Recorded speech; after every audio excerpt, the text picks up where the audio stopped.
We have the green bars, we have the live counters ticking up, so we should now be live. Which, of course, means welcome back to the Storytime Network. It is the Paradox Hour podcast.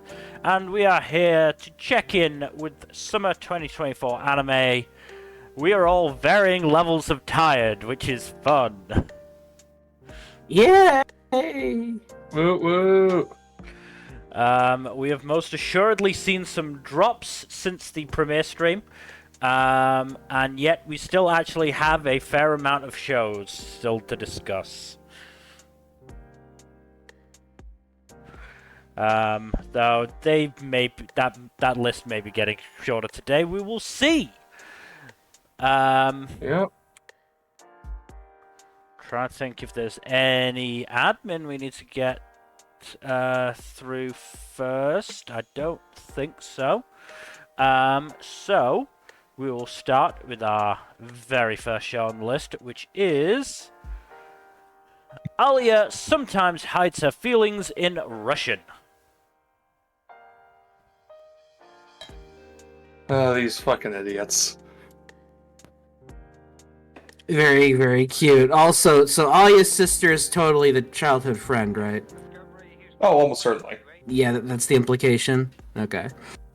Mm-hmm. Yeah, it certainly seemed that way. Also, bullshit on him not being able to remember her name. I have a lot of childhood friends who my memory is garbage. I remember most of my childhood friends. I feel like he should be able to remember the name of his first love. Yep. I do also find it very funny that she freaked out after confessing to him, basically. Oh, yeah. No, that was very funny. Expected, really, though. Yeah. I went to the trouble of translating that Russian before realizing that they just translated it automatically in the post credits. So like, Yep. Oh man, you got fanficked. Because fanfiction will do that sometimes. If they have another language in, they'll include the translation at the bottom, and you go, "Well, I wasted my time translating that myself." Yeah, I guess I did. But yeah, mostly just stuff establishing Alya and Protag Kun's relationship. I keep forgetting his name. Crusade, I believe, is his surname. Yeah, Kuze. Yeah, Kuze. Kuze and Alya's... Masachika is his first name. Yeah, I'm just sticking with Kuze. Yeah. Yeah, establishing their history and some of their relationship, which is pretty nice. He was also kind of goaded into joining student council for no particular reason, which is pretty funny. Yeah. I mean, why shouldn't he be on the student council? He just doesn't really want to be. He's a bit of a slacker, you see. Yeah. He also just doesn't feel like he's qualified. Even though For reasons that have not been explained yet. Yeah. Which, hey, I don't mind having a little bit of mystery. Spices things up in here. Yeah, apparently some history involving the sister as well that's implied, so curious about that. Yeah. Yeah, good stuff. Not too much to talk about. Just like I Speaking of said, the sister, we really haven't seen her much. Yeah, I miss her. Where is she? She's so fun. Where's Kuze's crazy sister? Did you see the dub clip? No, I didn't. I didn't even know this had a dub. The clip version has her do instead of saying "Good morning, my Bereza" in English, she says "Ohio, Onisan." That's brilliant! I have to watch that. That is so brilliant. Oh my god. They understood the assignment. Yeah, I'm gonna look to see if I can find it. Oh, that's so funny. Oh goodness. Yeah, I didn't even know it had a dub, so I'll definitely have to at least check out clips of that. Yeah, I just need to find it, but I'll post it when I do. Okay. That's fantastic. Yeah, the dub I think is only up to episode 2 as of right now. Okay. That's fine. That's plenty of seeds that I need to see dubbed already. That's a good one. Time to go. Found it. I'm gonna post it in here. And voila. Yes, it's been a pretty fun show so far. It's not necessarily my favorite rom-com of the season, but it's up there. Actually, it might be my favorite rom-com specifically of the season. Because I don't know if I'd count Makeine as a rom-com necessarily. Yeah, that doesn't feel like a rom-com, at least not right now. Mm-hmm. Yeah, not my favorite rom-com either, but it's really solid. I like it a lot. The production values are also excellent, which does. Oh yeah, yeah. They did not need to go this hard, but they did. Also, apparently the dub actress for Alya is in fact a native Russian speaker. Oh, that's cool. Yeah, I do believe I saw that. What's her name? Sarah Natocheny. Yeah, that sounds Russian. But probably butchered the pronunciation, but yes, I agree. Mostly been in Pokemon stuff by the looks of things. Oh damn. Figures. Oh, she might be the most recent voice of Ash? Huh. Oh, really? It's looking like it, yeah. Huh. Wild. Huh. Good for her, if that's true. Yep. I mean, Ash is well, I say Ash. Satoshi is popping up a lot in her credits. Mm-hmm. Makes sense.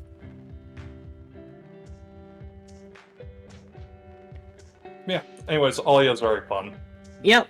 Yeah. Very, very solid. Curious to see where things go. Mm-hmm. I need more of Kuze's crazy sister. Yeah, no, she's great. She's the funniest part of this show. Yeah. But I think we can move on. Okay, moving on to our next show, which is Atri, My Dear Moments. This has been pretty good thus far. Yeah. I'm enjoying Atri and Natsuki's like back and forths. Like they've been very good. Yeah, that's pretty fun. That is, you know, obviously the dynamic the show is, you know, being built leaning into, being built upon, and it is working. I'm chuckling every time Atri brings up the Anti-Robot Discrimination Act. The what? Yeah, Natsuki keeps calling Atri a piece of scrap, and Atri keeps citing the Anti-Robot Discrimination Act, which may or may not be real. I'm honestly not sure at this point, because she's brought up a couple of other anti-robot acts that seem less likely to be real. So that's very funny if real. To be fair, it seems like humanoids have been a thing in the in the setting, so maybe it is real. I don't know. Have you watched episode 3, Jack? I have. Was that? Yeah. Yes. Yes. Okay. That almost sounded like you said "fuck" as if you'd forgotten to do it. So I was not sure. No, I had very little free time for most of today because between going to the gym and watching the new Deadpool movie, I had almost no time to watch anime. But I watched everything I needed to. Right. So you did watch it? Correct. Okay. Okay. Very interesting thing about the whole lore behind the little bits of lore we get with each episode are really interesting. Mm. No, this just seemed like quite an interesting world, and I am liking the sort of almost unfreezing of Natsuki thus far. I mean, I loved that he played along with the dumb kids who said he was a hitman. Yeah, yeah, that was funny. Also, why is her mouth her only high-functioning feature is a great line in reference to Atri.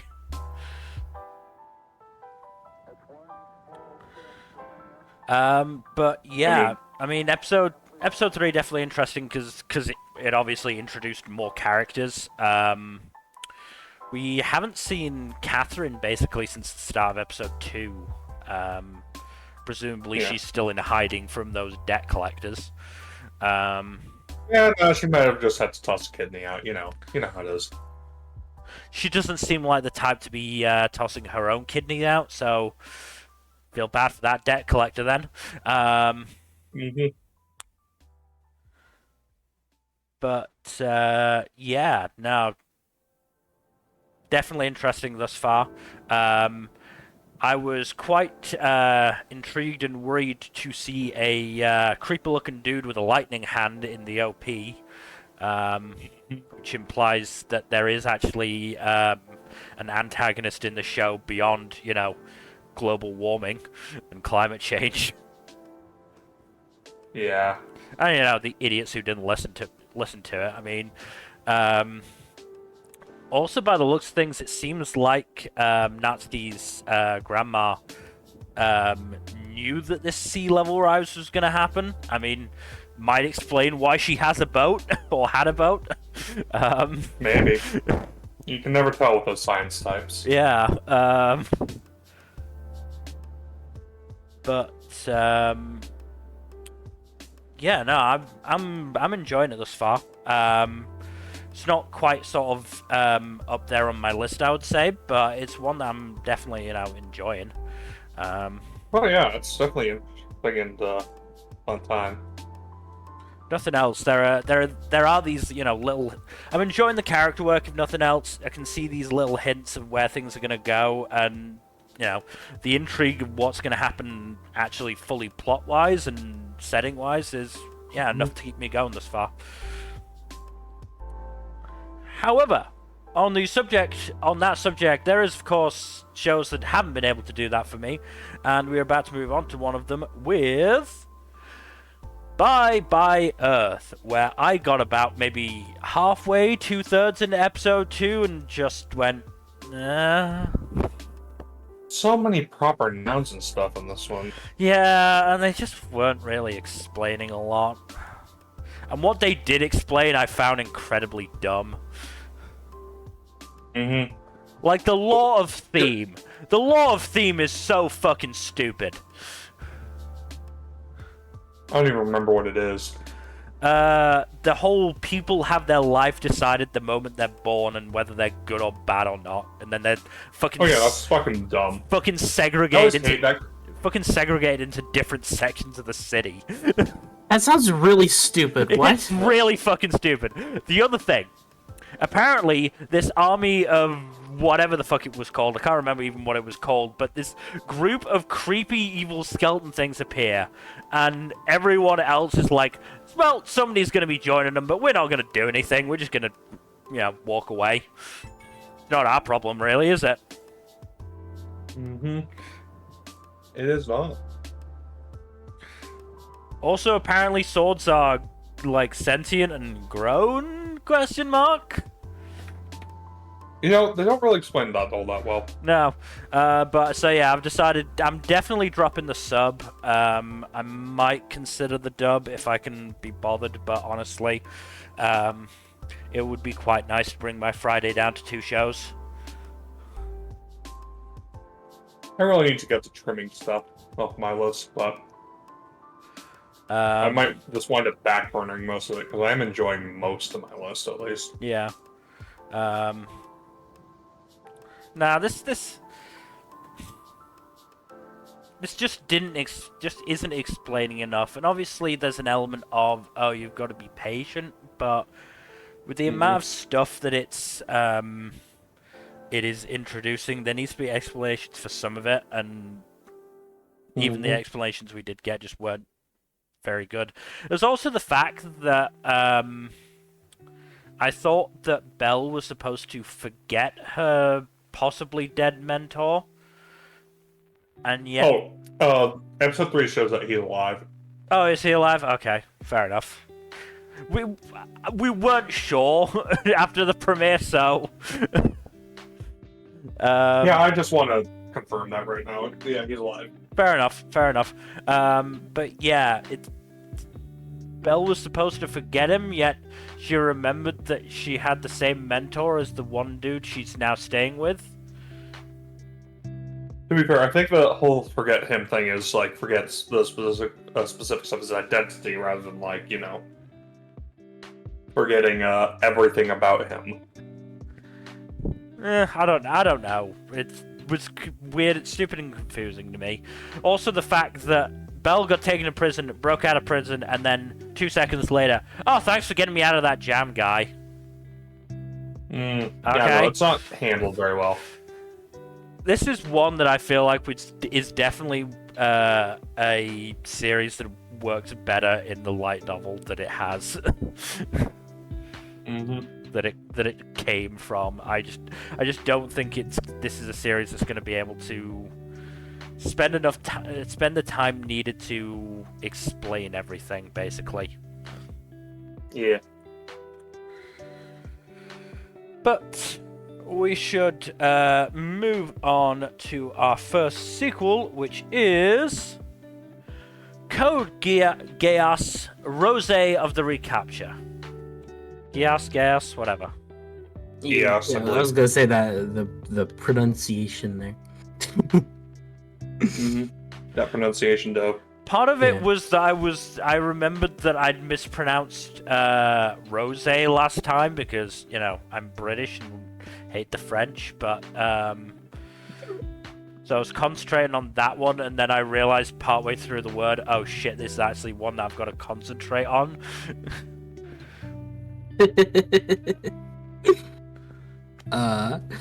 But yeah, it's still been pretty good.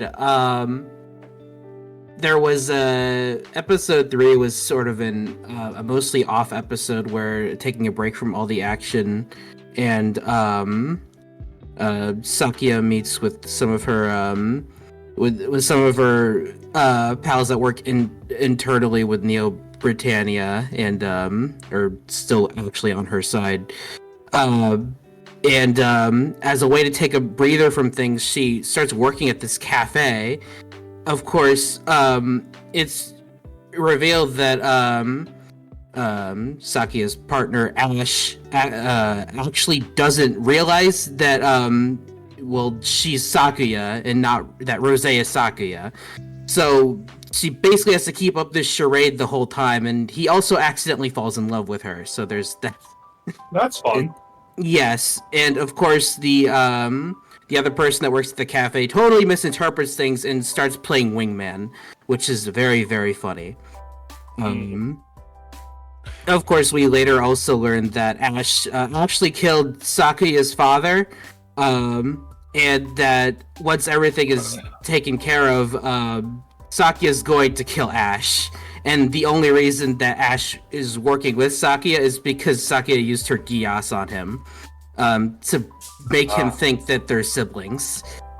So, there's that. Yeah. Also, the Emperor is dead. Apparently, the Emperor just freaking died, which is really weird because he's like a 10-year-old kid. Wait, the Emperor of Britannia or a different Emperor? The Neo-Britannian Emperor, yes. Oh, Neo-Britannia. Right. Yeah, the Neo-Britannian Emperor is dead. Look, if he was part of the British royal family, there's probably a lot of inbreeding going on there. He might have gotten Tutankhamun'd.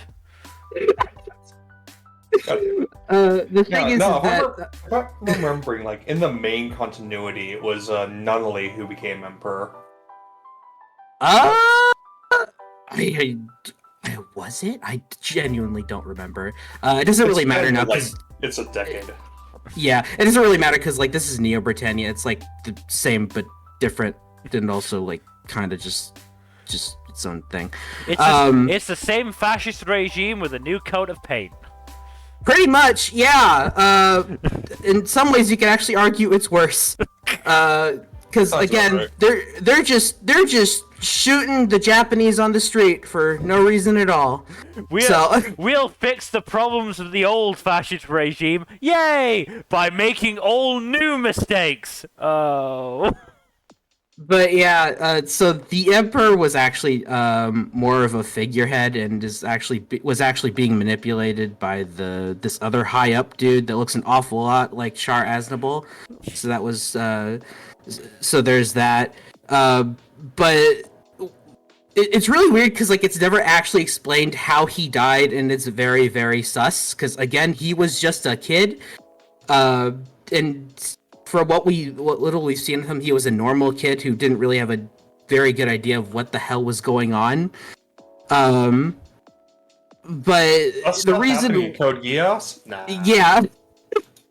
But interestingly, I believe that the reason why he was killed was to make Sakura, who is Sakuya's double, who everyone believes is Sakuya, to make her the new emperor.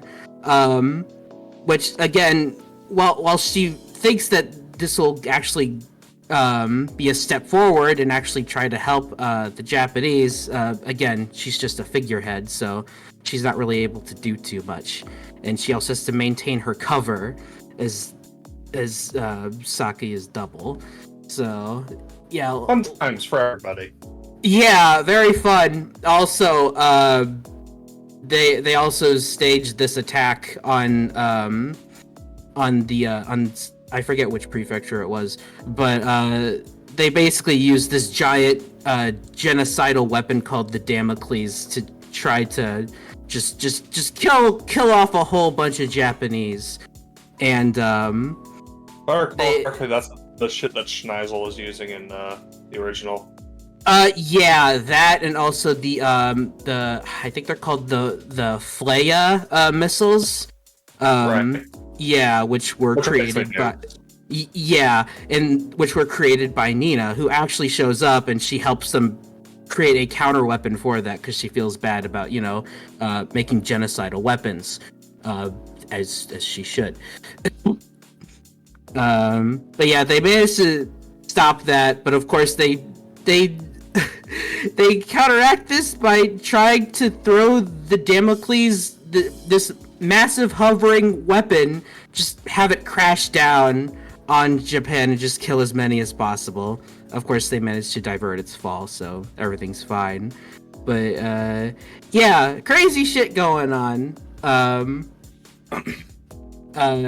Needless to say, I'm still really enjoying it. And we're learning a lot more about Ash as well and some of his history.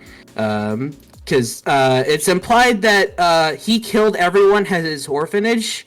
But it seems like he was being manipulated by Noland, the guy who is controlling the Emperor as well. So yeah, and a whole lot of shit going on, but it's good stuff. Ripper Really on good enjoying time, it. sounds like. Yeah, good times and good. Yes. Was there possibly an orphan there that nobody recognized and didn't understand why they were there? No, I don't think so. An orphan that may or may not look very similar to the Emperor? Maybe, actually. But, no, I don't think that would... I don't know. I don't know. I barely know anything about this fucking series. Yeah. But yeah, crazy shit going on. Good stuff. Alright, let's move on then to Dahlia in Bloom, crafting a fresh start with magical tools. So, while this one does suffer quite a bit on the production side, unfortunately, the storyline is really good.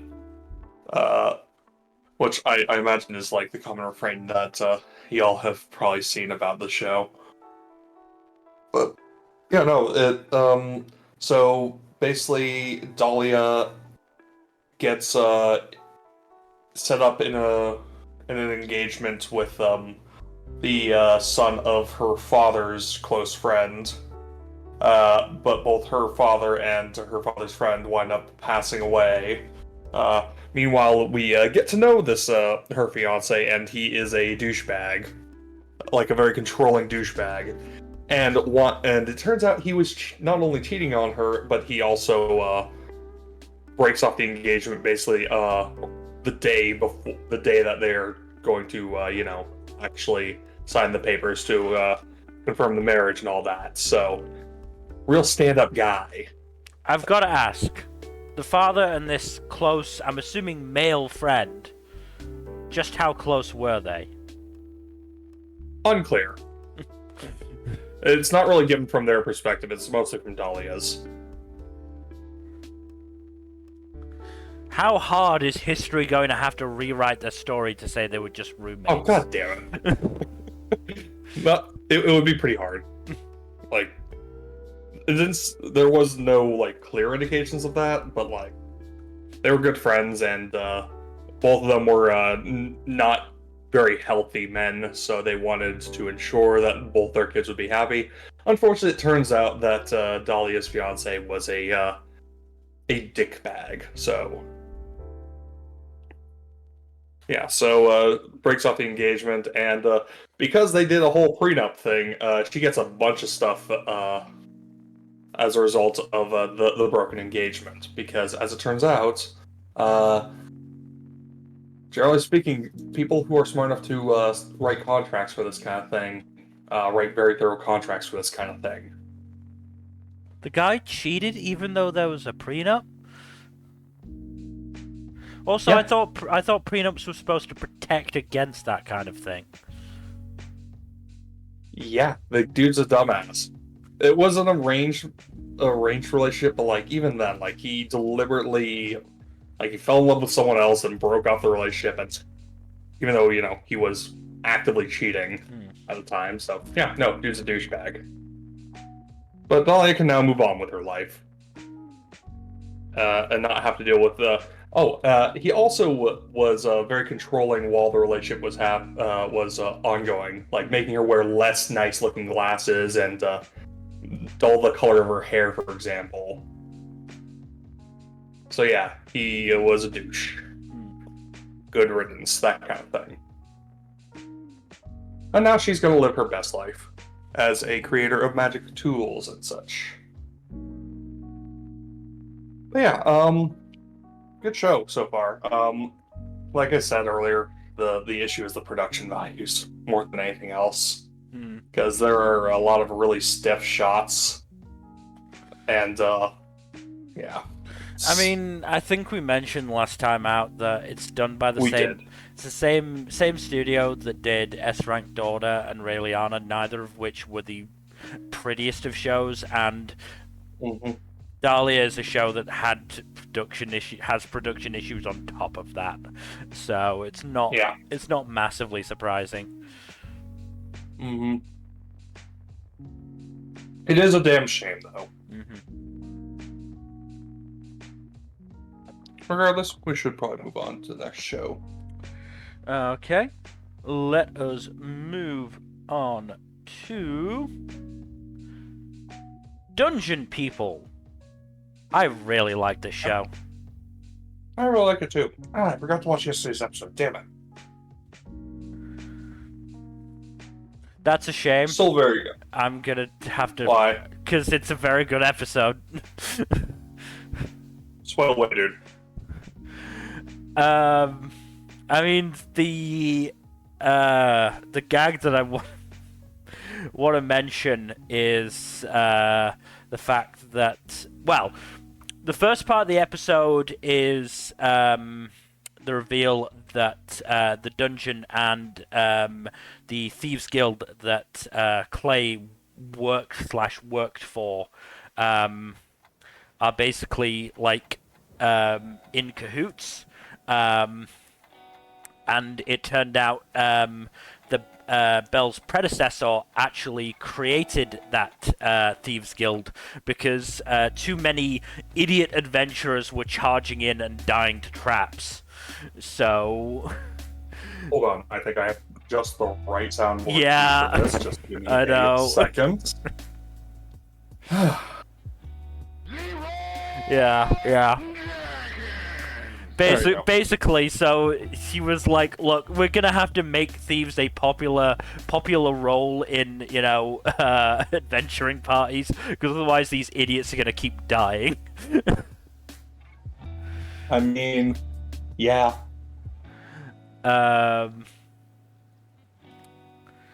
There's also the fact that apparently there's such a thing as a fax slime, which is great. Oh, that sounds delightful. Yeah. And then Belle introduces Clay to the friendlier of the monsters, and includes the trio of goblins she murked in the first episode. Nice. And they decide they want another go. Do they get murked again? I mean, yeah, of course they do. But the framing for that wanting another go was they were impressed by her strength and they wanted to bow chicka bow wow. Bow chicka bow wow. Like, one of them outright just said, "Will you have my babies?" Oh, so very much a lot of... Oh my. I mean, the implication was if the goblins managed to beat her, then that was the agreement. But no, Clay murdered those poor horny goblins. That's to be expected.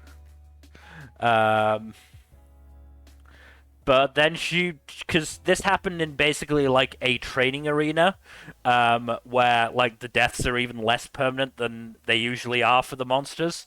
And before Clay could leave the arena, a giant dragon popped up. So, yeah. All spell, let's go.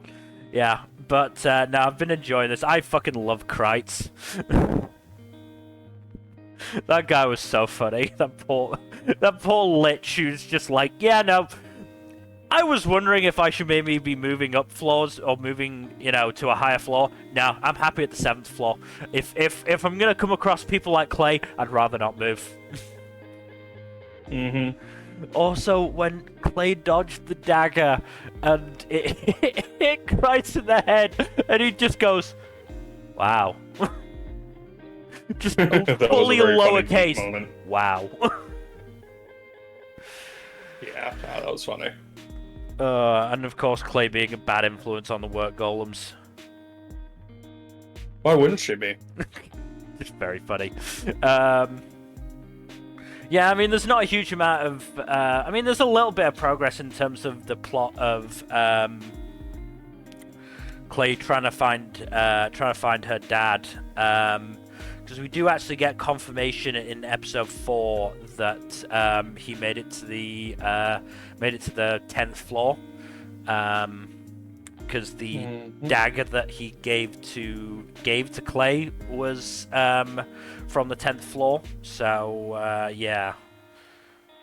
And one of the monsters actually offhandedly mentions Brands. So yeah, I imagine there is going to be a little bit of progress as we keep going through the show. But yeah, no, I'm really enjoying the show. I'm having a lot of fun with it. Yeah, I enjoy it quite a bit. I need to watch yesterday's episode. I've just been super busy. But yeah, between Clay's snark, the fun art style, and just generally the concept of this dungeon, yeah, it's a lot of fun. It's a lot of fun. Also, Lias would be so jealous about not living in this world. He'd be throwing himself in front of carriages and carts to get himself isekai'd. Oh, absolutely. That's assuming he knows that, transportation and all that between world transmigration was a thing. Yeah. But yeah, no. I really like Dungeon People. It's probably probably not near the top of my list, but it's like one of those that I look forward to every time I have an episode to watch. Oh yeah, I have a second picture. That's a fun time. Yeah. Yeah, that screenshot was after Clay was musing about, oh, I guess these goblins are intelligent, and then one of them goes, have my babies. Right, intelligence. Okay. Yeah, we're gonna work on a definition for that one, but yeah, cool, okay. Mm-hmm. But yes, we should move on to our next show, which is Your the favorite. Elusive Samurai. It's pretty high up there, to be fair, yeah.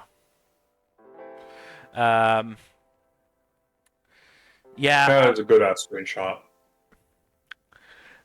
I don't know what it is. I don't know if I was expecting more or something. I feel like I've been slightly disappointed by the Namboko Cho tag screens or shots. I mean, to be fair, it's hard to put Matsui's art into animation sometimes. Like it is, yeah. Some of it has been really good, like that one shot in today's episode of Takeuchi's eye. Jesus, yeah. That fucking freaked me the fuck out. What the fuck? Okay, yeah, today's episode was kind of crazy on eyes in general. Oh, yeah, Sadamune is a creepy bastard in terms of eyes. It's great. Well, not even that. So, like, what's with the eye with, like, a bunch of eyes in it? Like, what was that? Okay, so it's supposed to show that Takeuchi is really fucking freaky as a person. Just like, it's metaphorical, I think. Like, that's the same shit Yohabaha has in Thousand Year Blood War. Like, what's that doing here? And why were they hyper realistic? That I actually loved that because that really played into how creepy and horrifying it should have been. I'm not saying it's a bad thing. It's just it's so gross. It's Number, please believe me when I tell you, the body horror shit that imagery that gets used as Takeuchi gets much worse. Oh god. Oh boy. No, you're gonna have fun with it. Matsui flexes the fuck out with Takeuchi, and it's great. Yeah. Nah, it's some really fucked up shit. Yeah. Speaking of fucked up shit, Takeuchi's uncle by law is real shit dude. Yeah, no, he's a dick. Absolute treacherous bastard. There are a lot of assholes in this. Yeah. I mean, it is medieval Japan. So. Yeah, they shoot dogs for sport. I fucking love Lord Sua's just absolutely freaking out in the corner. No, this is how it is at this time. Yeah. It's animal abuse, yes, but that's how it is. Yorishige's future gags can be hit or miss, but some of them do land really well, like that one. There was also the one in episode 2 with I think it was the waking up prank that was just completely made by the fact that Shizuku just holds up a sign saying prank's a success and going da-da-da-da, in the most unenthusiastic voice ever. Yeah.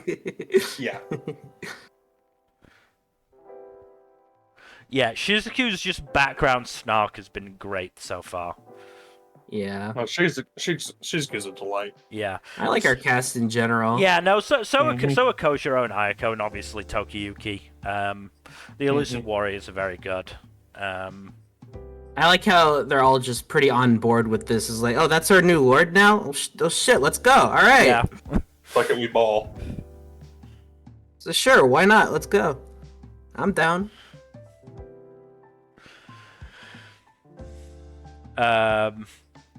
Also, the whole crowd gag thing with Yorishige forcing them to gather so he could show off for Tokiyuki, and then you can go now. Oh great, yeah, fucking Yorishige dragging us away for this shit. They seem less enthusiastic now.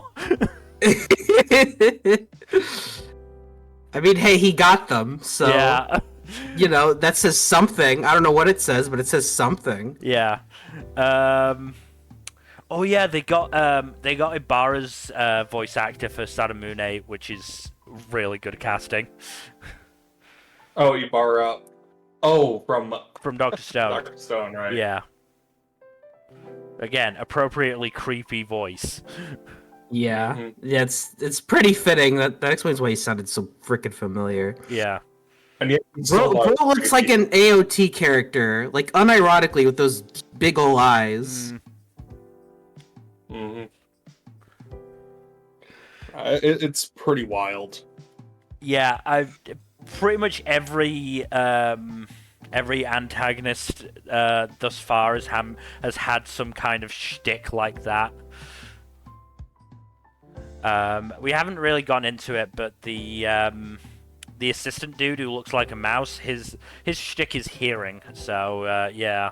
Which complements Sadamune pretty nicely. Yeah. Yeah. Although, him being like, dude, why is his eyeball whispering in my ear? What the fuck?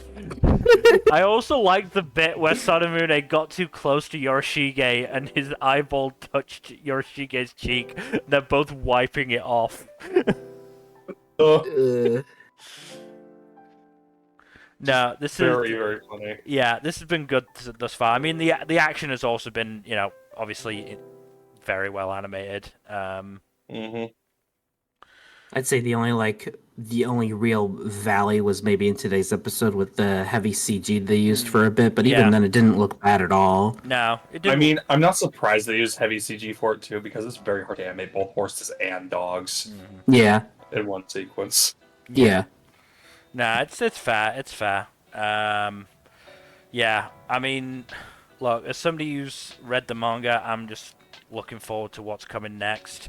I believe the thing I'm looking forward to most is going to be like episode 9 or 10, depending on the murder children moments. Yeah, I mean, to be fair, we've already got had a murder children moment, considering Tokiyuki just straight beheaded his dickhead of an uncle. Mm-hmm. And then they, you know, killed that giant fucking boar that Yorishige then ate every fucking bite of. That was messed up. Why did he eat that? That was theirs, bruh. What a jerk. I'm also kind of impressed that he managed to eat the whole thing. Yeah. But yeah, no, Elusive Samurai is really good, and I'm glad it's getting this level of production. Because as much as I do love the Assassination Classroom anime, the production wasn't, you know, amazing. It was never bad by any stretch, but it was definitely more workmanlike than, you know, spectacular. So I'm glad that I get to see a Matsui work with this level of production. Yeah, it's great. It's good stuff. But we should move on to our next show, which is I Parry Everything. Not gonna lie, I'm starting to get bored with this one. The whole gimmick of him being oblivious to how strong he is, it's funny in a vacuum, but like it can get really overplayed, especially due to the hoops that they have to jump through to make him to keep him oblivious to his own power. I was seeing some people saying that, and yeah, it is sort of an issue shows can fall into when they have this central gag that is, you know, basically the conceit of the show. If they don't look, I'm all for. No, go ahead. Go ahead. Say your thing first. I mean, if they don't, you know, find more inventive ways of using it, then yeah, it's obviously going to become old. You know, that's something that I think, for example, Overly Paranoid Hero really failed at. You know, it had basically two gags, and it ran them into the ground by like partway through episode Repetition. 1, let alone through the rest of the fucking anime. Yeah, the thing is, like, this level of sustained communication is difficult to make entertaining and engaging, and I'm starting to feel the fatigue of that.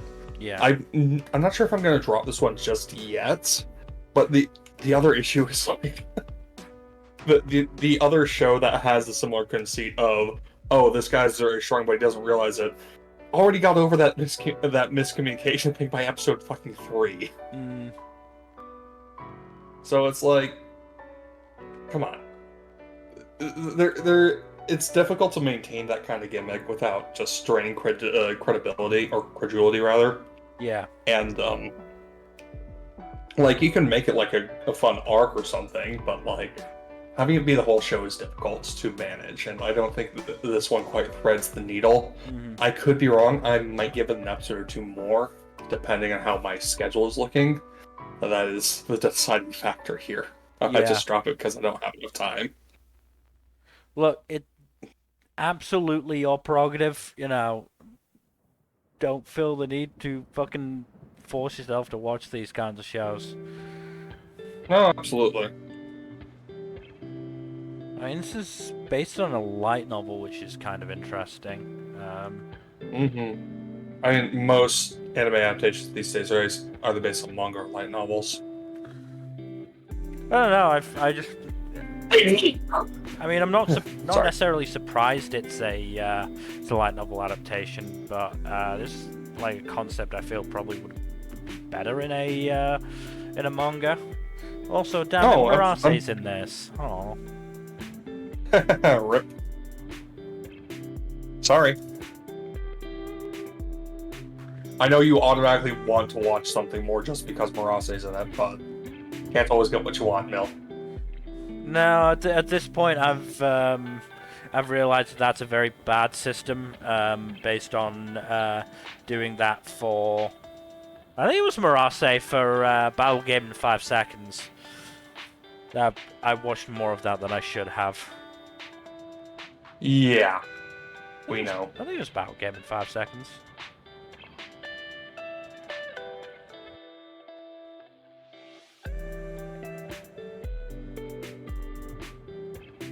'21. Yeah, it was Murase. Yeah. Look, I was interested to see him give a different performance than he usually does, and he did well in it. It's just that the premise and the writing and everything else kind of sucked. The animation especially sucked. I still do not think kindly on that animation. Anyway, yeah. It's another OLM one, so it is what it is. Oh, it looks good. I have no issue with the production on this one. It's just story and the pacing thereof. Yeah. Well, again, damn shame, but like. Yeah, but it happens sometimes. I mean, who's the?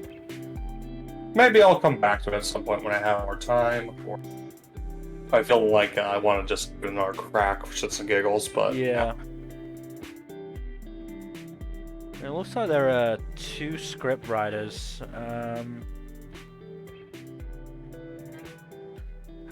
First one has a decent resume. Second one, again, fairly decent resume. Looking at it, so who knows? Maybe the story itself just isn't that good. There's not much the anime staff can do about it.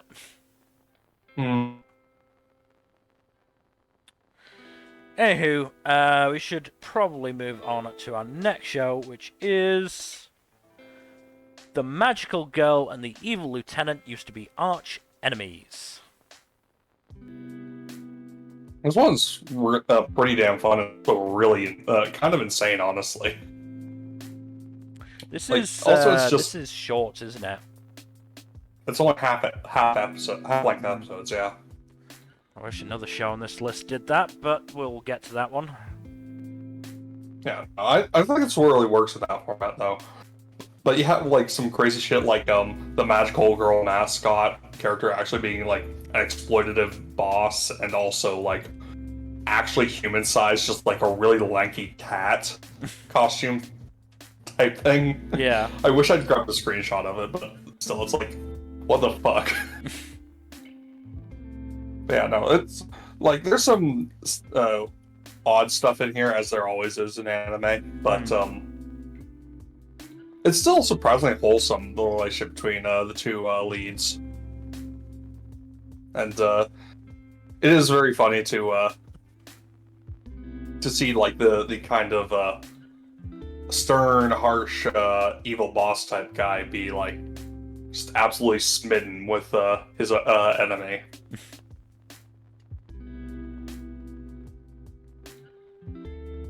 Oh, good. Also, she just has like, what? No, go on. Yeah, she just has a like really terrible overall life situation too. Like, her life's just not great in terms of just all sorts of factors. Mm. So it's nice that she has this in her corner. Yeah.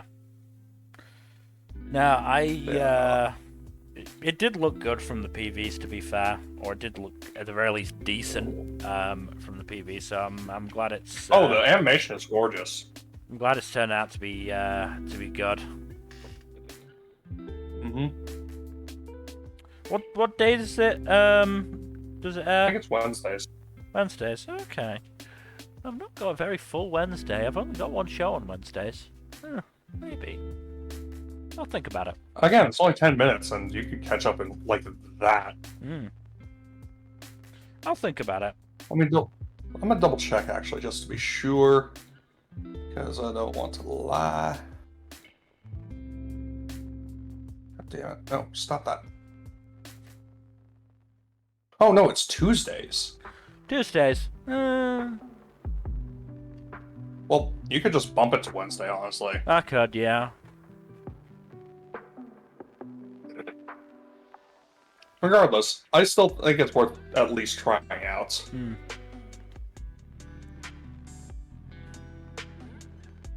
It's a very odd show, but it's also a very fun and sweet show.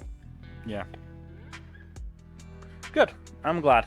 But if that's everything, Yeah. let's move on to Makeine. Too many losing heroines. Glad you picked that one number. So I did actually watch the first episode of this dubbed today. I'm not sure whether it was anime exhaustion or just wasn't for me, but I don't think I'll be watching any more of it. That's unfortunate. I can see the appeal, but it just didn't sort of grab me. That's fair. I mean, it's I fun think to this see all kind of these show's for disaster everyone, girls. so. Yeah. What I will say is that Corinne Sudberg, aka Megami33, is in the dub. Oh, who's she voice? The Byzantine obsessed teacher. Yeah, she's fun. Yeah. The female cast of this show is just absolutely fucking crazy. Yeah, especially the nurse. Nurse. Like, what the the nurse. What the fuck? Okay, like, yeah, it's definitely not okay to be spying on your students like that, but it is pretty funny that she's becoming invested in this whole romantic bullshit. Yeah. That's kind of what saves it. It's just very funny to see, like, it's like she's watching her favorite soap, basically, and shipping the characters. Yeah, she's like a chart and everything. The fucking relationship chart, that was so funny. Yeah, I can't wait to see how that develops. Also, poor Lemon. Yeah. Just, like, getting slapped in the face with the fact that her crush is already going out with someone. Yeah. It's absolutely rough. But the way that whole moment was captured was just hilarious. Everyone just like freezes up, like, what? Oh, Oh. Oh no.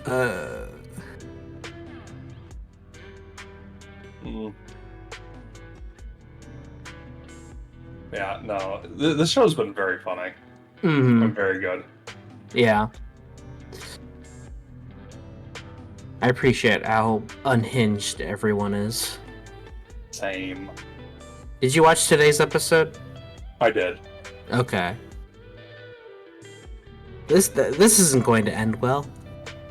Oh no, she's absolutely going to get her heart broken. I mean, she kind of has to. That's the title of the show.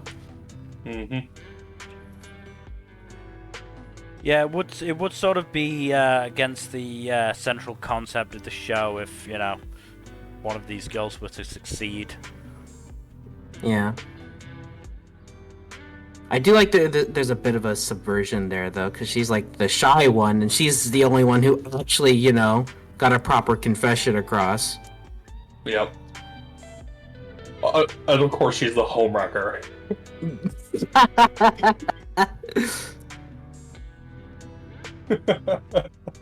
Just the look in her eyes when she calls her a homewrecker is just hilarious.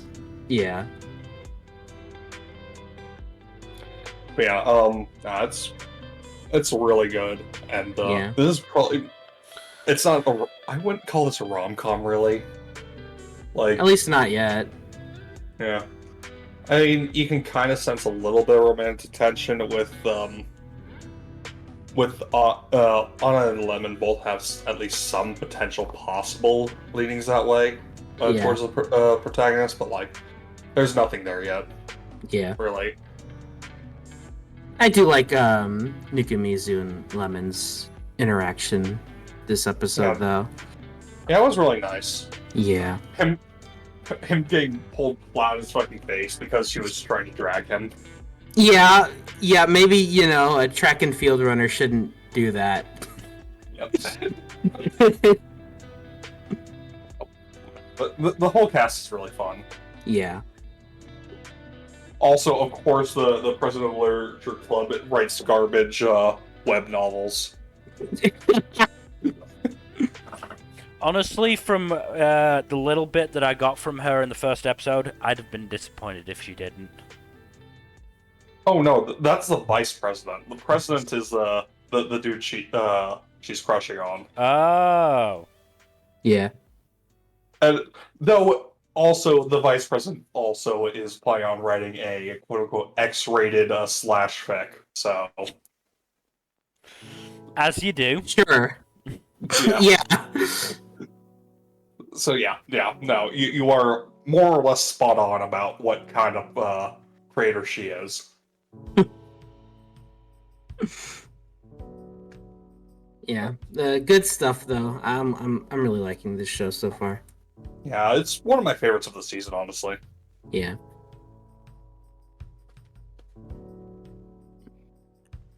I think we can move on. Yeah, if that's everything, we can move on to Mayonaka Punch. Speaking of disaster women. Okay, I liked episodes 2 and 3 more than episode 1. The show's doing a better job of selling me. Yeah, definitely a step up. Also, goddamn, Live is such a fucking disaster. I just like I just like Masaki's just taking advantage of knowing what Live wants in that moment. And yeah, absolutely. She absolutely just did a show some leg thing. Also, them just running around the house searching for content. Yeah, that was. There's content. I smell content behind this door. Mm-hmm. The whole bit with them having to eat entire plates of garlic was so funny too. Yeah.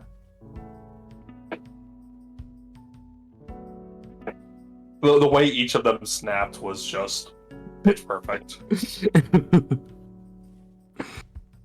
Speaking of that whole bit though, Tokage is also a hilarious disaster of a person. Oh goodness. Is that Gee whiz. Is that the person in the cupboard? The what now? The one they found in the secret room. Yes. Yeah. Nah, it doesn't surprise me then. Yeah.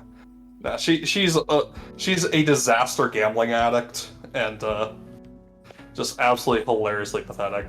Yeah, she's very funny. Yeah. Oh, I'm surprised you didn't do the screenshot of her doing the Yamcha pose. I forgot that happened because I was skimming through the episode and I'm like, this works. But I forgot that happened. Yeah. I mean, you picked a really good screenshot anyways. Yeah. Every anime does the Yamcha pose. It's whatever. I will never not laugh at it. I'm sorry. No,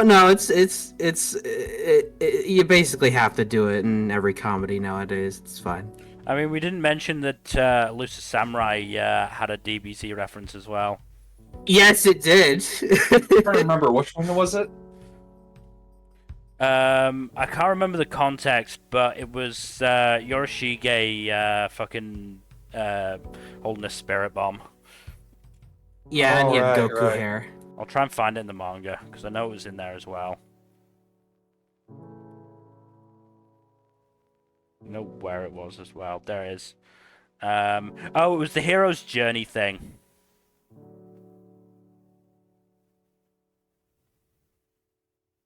Oh, that's great. Yeah. Yorishige introducing Tokiyuki to Ayako, Ayaka, Shizuku, and Koshiro again, and going, you'll become stalwart comrades, you'll get more retainers. This is called a hero's journey. While fucking Goku hair and spirit bomb. Right. When does he learn the Kaioken? Kyle, what? Yeah, I did. There it is. There it Yeah, is. there you go. I was hoping you would pick up that phone. So I'll pick up that phone because I fucking called it. References. Okay. Yeah, But that yeah, was fun. I'm coming around on this show. It's pretty fun. Yep. I do hope they keep going more in this direction, because this is definitely... I feel like episode 1 was a bit too, like, leading into the moodiness a Yeah. little bit too much when Yeah. live wasn't on screen, so, yeah. Yeah. Which was fine. I guess it did what it needed to do, but I think this is really actually establishing the overall tone for this show a bit better. Yeah. So yeah, I'm curious to see where things go. Our cast is pretty much all together now, so. Has there been anything else about why? I can't We remember. did get a flashback of how Masaki met and befriended the other two in her original group. So I assume we will eventually get an explanation as to why she punched one of them, but for now we don't know. Okay. Yeah. We still don't know. But I do assume, I do hope we get an explanation, because that would definitely go a long ways towards I don't know if necessarily making her more sympathetic, but it would definitely make it more understandable. Yeah.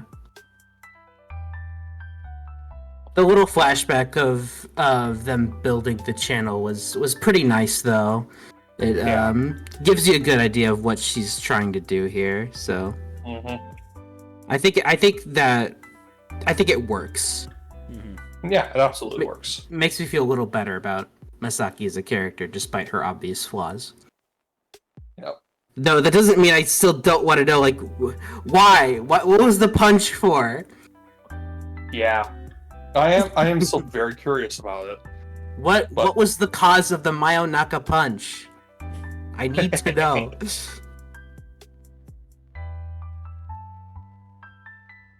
Yeah, good show though. Maybe the Yeah, that's a Mayonaka very Punch fun was the friends we made along the way. No, God damn it. yeah, God damn it. okay, God all damn right, okay. Also, unsurprisingly, they abbreviated the channel name to Mayopan, which is, mayo bread. Which sounds disgusting, honestly, but whatever. Anyway, if you are ready to move on, Yeah. Yeah. let's move on then to Mission Yozakura Family. So Taiyo has superpowers now because of a you got to magic blood that. transfusion. Yes. I mean, it's an emergency transfusion situation, so I kind of get it. Yeah. And you know what? It does have consequences, so I don't mind that. Oh, did he get She-Hulk? More or less, yeah. Mutsumi gave him a transfusion because he was, bleeding out from injuries. So yeah. And he got superpowers out of the equation. Though it's unclear as to what extent those powers go. If it's just like the basic kit, or if there's anything more to it. Did he get I think there was a little more to it, but I don't remember. It's Yeah. been a long time. Did he get the injuries in an interesting and plot-relevant way? Or did he just He did. walk into a tree? No, he got the injuries. Actually, the person who gave him the injuries is an interesting character. It's implied he did it specifically to engineer the situation, and said character is also the father of the Yozakura siblings. Aight. Is it a father that these siblings look on kindly? The oldest brother, not so much, but the others, well, so Papa Yozakura does seem like he genuinely loves his kids. At the same time, Kyorichiro, who is not exactly a reliable source of information or opinions, hates his guts. So. Right.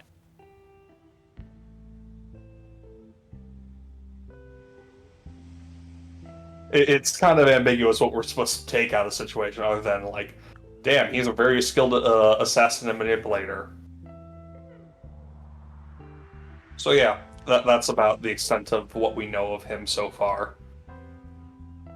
But it is very interesting, and this does seem to be a point at which the story is starting to delve deeper into both the lore of the setting and the plot as well. So yeah, see where it goes from here. Right. I do have the other screenshot you gave me, so Oh yes, please do put it up. thought it'd be nice on that front.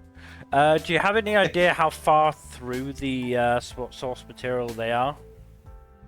I don't know actually. I'm going to wager it's like a little over 30 odd chapters, maybe 40-ish. Just based off of what I've heard.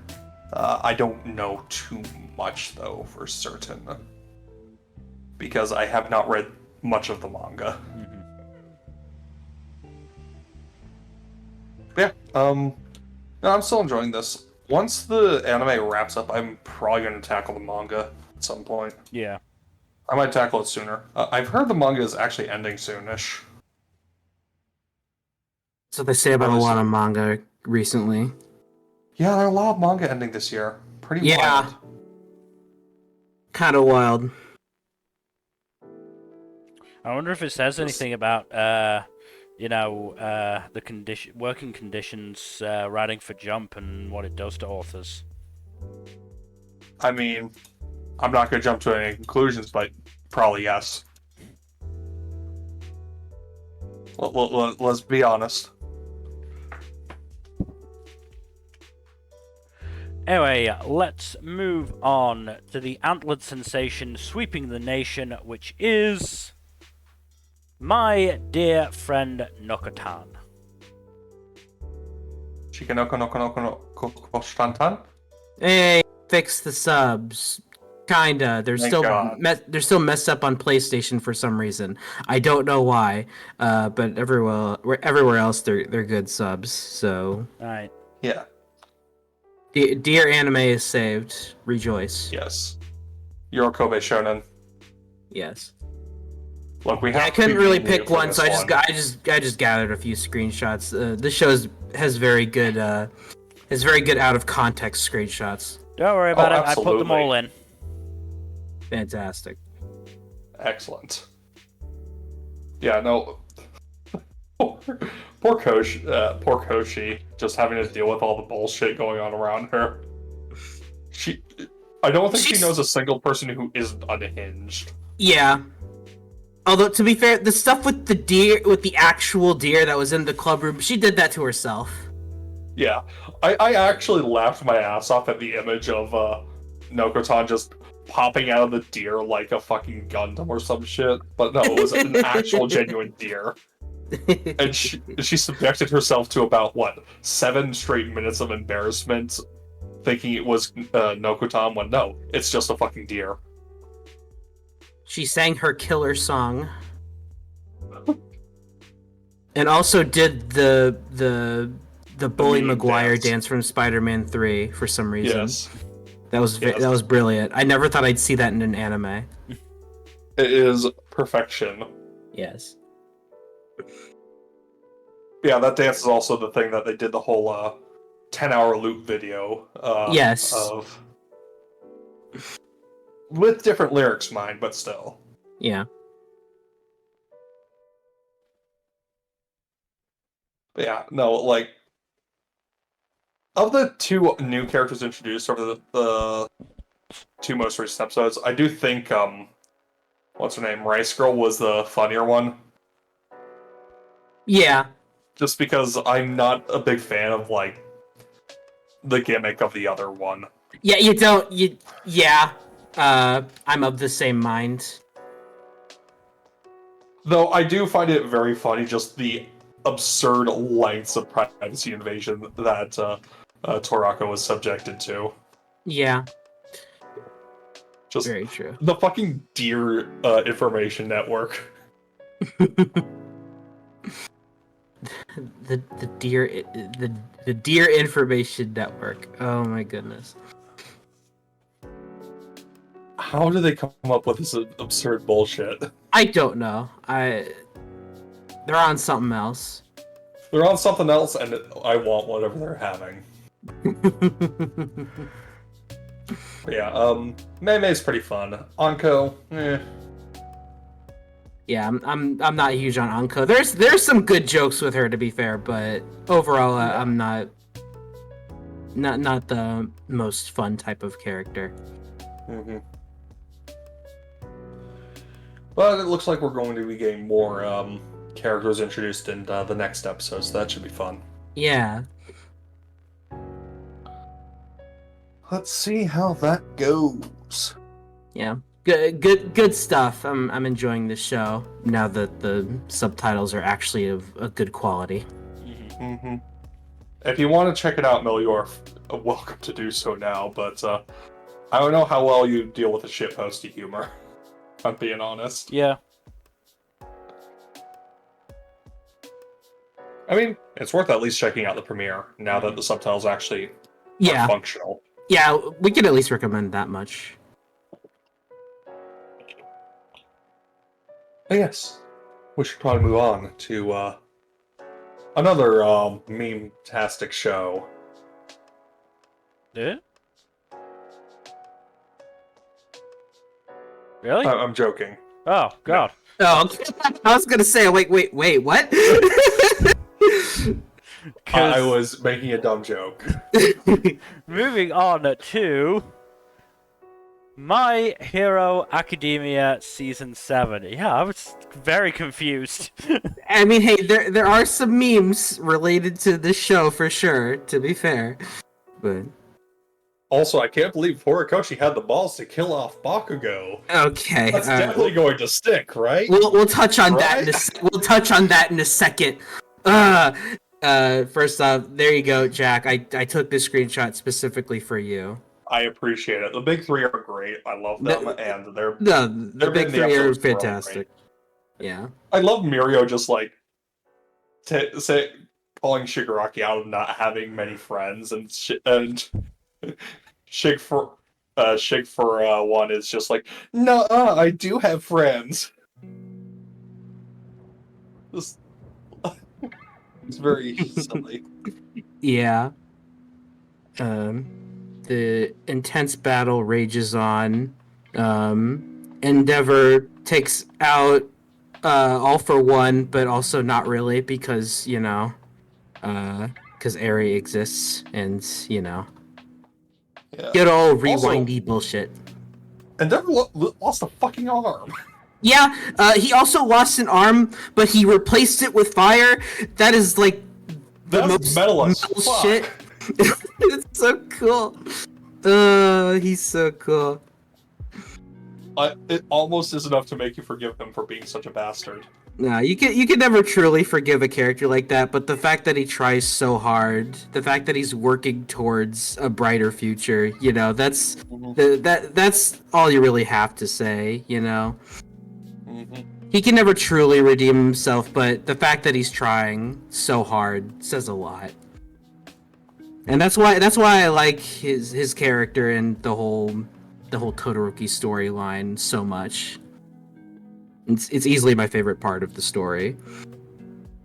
Yeah. And then meanwhile, everyone's just fighting Shiggy and things are not going well. Oh yeah, no, everyone's getting fucking bodied. Yeah, he even survived Sun Eater's giant plasma cannon, which is like the coolest thing ever. But I have no idea how the fuck it works, but it is cool as hell. Yeah. And then there's Bakugo, who before getting trounced, I appreciate his approach to this fight being similar to Deku's, where he ends up damaging himself, but also taking an analytical approach. Mm-hmm. It's pretty cool, but his of course, is pretty neat, but yeah.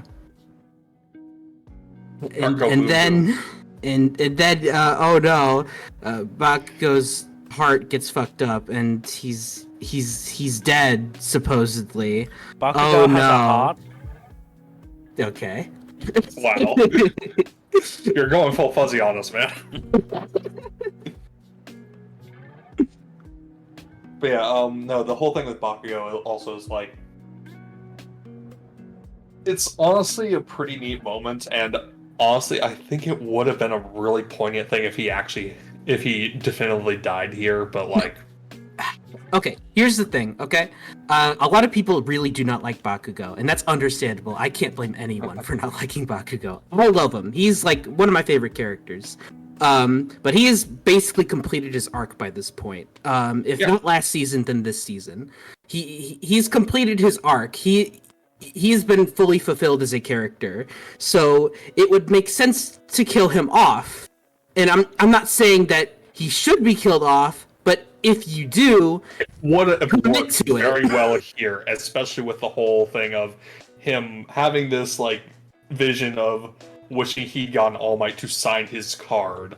Yeah. And having this moment of realization of this is what Deku's been going through all this time. Yeah, you fake a character's death once, fine, whatever. You do it twice? No, this is the second time Horikoshi's done this. I forget, what was the first one? During the first fight, I think it was last season with Shiggy, like he stabbed him, and it really looked like he was not gonna make it. Oh right, yeah. It's what set Deku off. To be fair, that didn't feel as definitive as this does, but like it's still in that moment. It's like oh shit. Because last time it was just him getting skewered in a couple possibly vital, but not necessarily vital places. This time his heart fucking explodes. Yeah. Either way, like he's pulled this shit before, and it's As a general rule, I don't think it's great to fake out deaths multiple times with the same fucking character. Yeah, especially when it's kind of just pointless, because, I mean, we haven't gotten to the next episode, so we won't say how Bakugo survives, but he survives this, and it's kind of bullshit how it happens.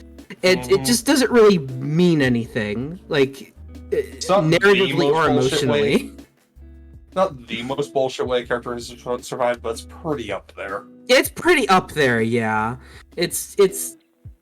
We'll talk about it next time, but yeah, it's pretty irritating.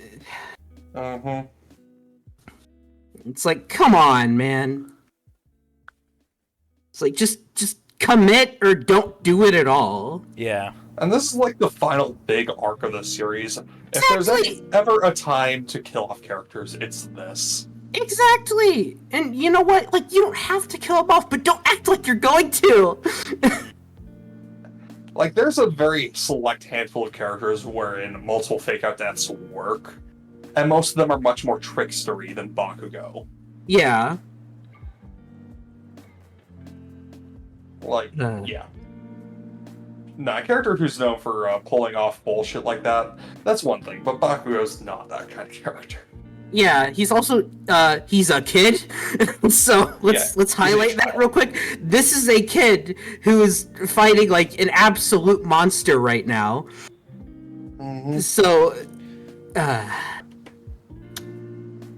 but yeah, my frustrations aside, intense shit is happening. So, and also Deku's, you know, kind of just pulling a Goku right now, and he has to rush to where he needs to be, because, you know, Shonen's gonna Shonen, I guess. Mm-hmm. Is he using the Nimbus to get there? He may as well be. Yeah. Yeah. They're waiting for Goku, I mean Deku. Yeah. Also, I do love that Mirio is basically, like, the one kind of, like, almost a perfect counter measure to Shigaraki's bullshit. Oh yeah, I love it. It works perfectly here. Mm-hmm. With his with Shiggy's stupid death finger things. Yep. It's just like they're harmlessly phasing through Mirio, and it's just like, what you gonna do about it? Also, I forget the actor's name, but praise to Shiggy's Seiyu for his All for One impression, doing a fantastic job. Isn't it Koki It is Uchiyama? real good. I believe so. Yeah, I think so as well. He's doing a fantastic job. Really selling it. It genuinely does feel like All for One is in control of Shiggy right now. It's Koki Uchiyama. Yeah, he does a really good job of shifting his voice. Uh-oh. Oh? Number. No!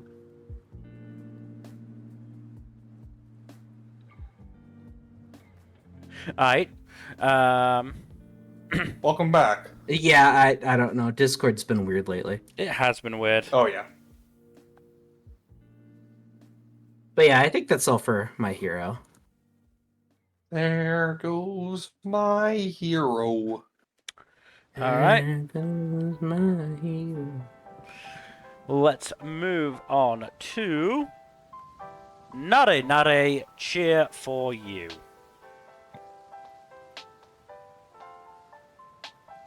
I didn't expect the show to be as gay as it has been, but man, has it been gay.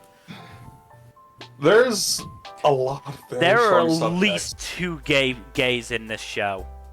Oh, I gotta watch this then. And they are also dancing around their feelings to each other. Like, I really gotta watch this then. Okay, they're both so shy idiots. you remember in the premiere stream we talked about the girl who was doing a bunch of parkour and was very emotionless? Yeah. Episode 3, we got to see events from her perspective, and she is a complete fucking disaster. Oh, that's wonderful. Oh yeah, and she also is like terrible at expressing herself, so we get to see like this little chibi version of her who's actually, you know, expressive and showing what her true emotions are like, and it's great. Ooh, okay, all right. You're getting me excited now. That sounds fantastic. Oh, it is. And we get told that Shion, the other side of this potential ship, this pairing, wrote a song, and she reveals in episode 3 that she wrote the song about how amazing Susaha is. Okay, that's okay. There's subtlety and there's like. In case you didn't know, this is just a super subtle show. Oh yeah, very subtle. Wow, that's high up there. That's kiss on the cheek bullshit right there. Yeah. Jeez. You write a whole ass song about a singular person and how great they are? No, that's Also, the height difference, though. Oh, there's a significant height difference, yeah. Ooh. Yeah. All right. Like, Shion is, like, a head taller than Suzuha. To be fair, Shion's a head taller than most of them. Yeah. Well, Suzuha's also very short. Yeah. Oh, and yeah. Meanwhile, plot stuff is happening with Kanata as well, because she's got the fucking yips.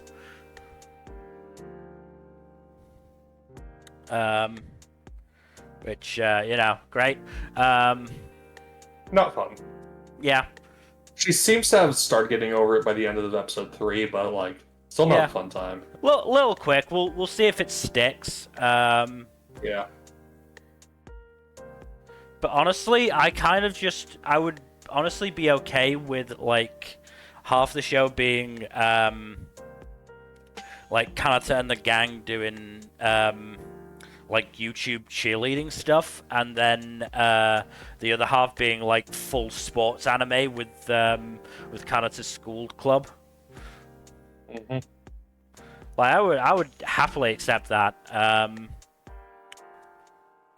But yeah, no, this has been great so far. I mean, episode 2 was good in and of itself, and then episode 3 just took it to another level with the sheer amount of disaster gay energy that was thrown out there. Mm-hmm.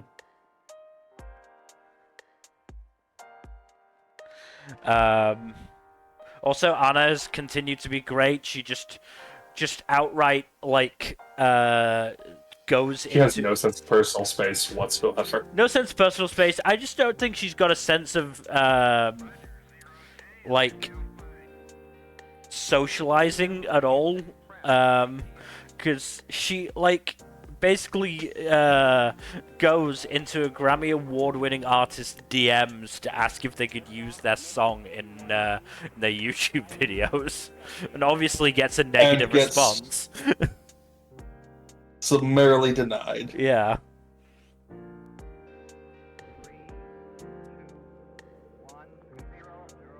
But yeah, also, Kanata's senpai Hana, full tsundere. Because we, I think it was start of episode 2, we had that scene where it seemed like Hana really, like, genuinely cared about Kanata and, making sure she got back properly. And then just, like, so harsh in person, like Jesus.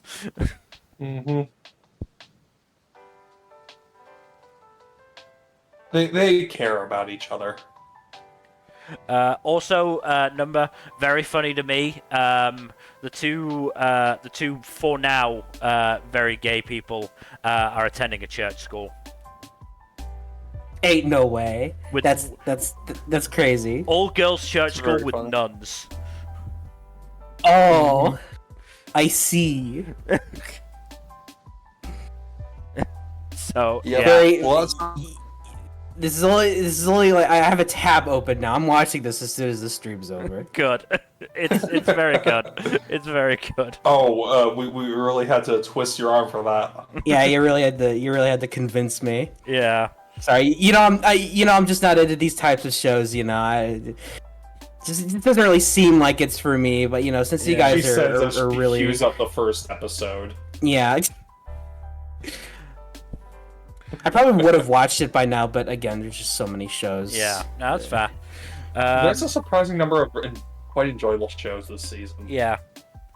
Yeah, we also got a little bit of backstory angst for Suzuha with her basically basically getting kicked out of a like pee-wee cheerleading club for being too unexpressive. Something like that. Yeah. It was a matter of a bunch of kids being dickheads.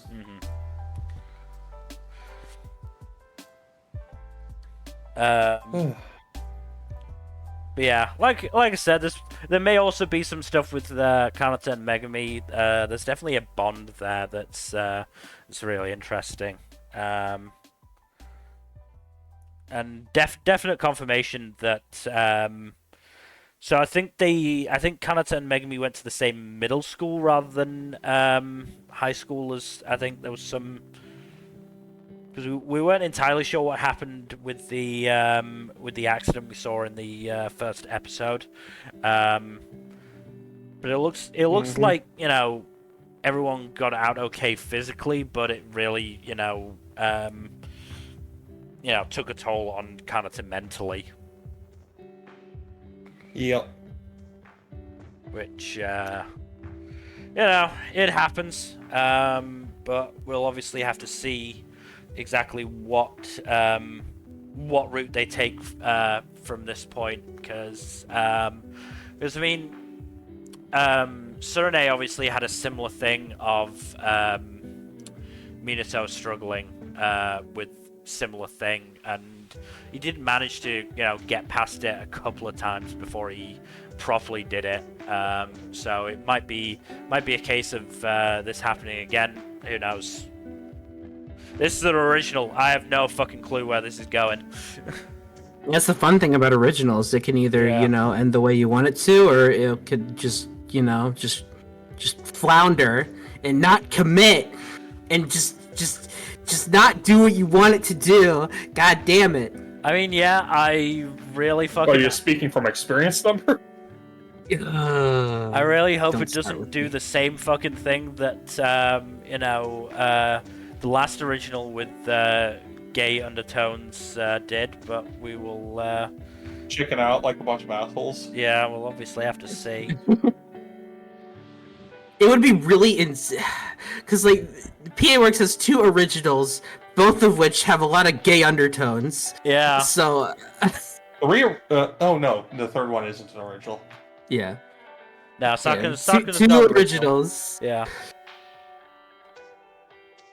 I mean, don't mind me. I'm just looking in the various script writers' histories to see if any of them have done gay shit. Oh no. But I don't think so. Oh well. Oh! One of them worked on Given. One of them worked on Given. Let's go. All right. Let's go. Let's freaking go. Let's fucking do this. Let's see how this goes. Will they commit to the bit? No, that's enough for me. They're gonna do it. Let's go. God, I hope so. One of them worked on Aoihana.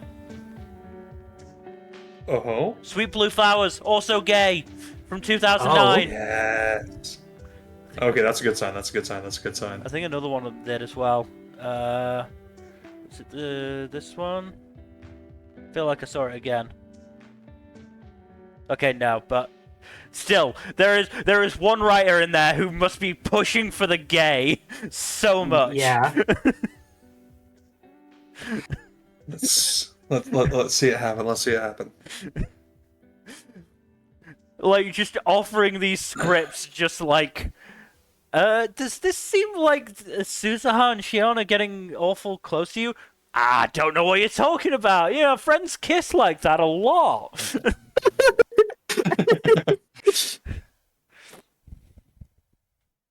No, All right, now this is a little much. Take out this scene of them holding hands. Like this is a bit much. let's calm down. Come on, you think this is rated NC-17? Come on, we can't have that shit here. None of that smut in my show.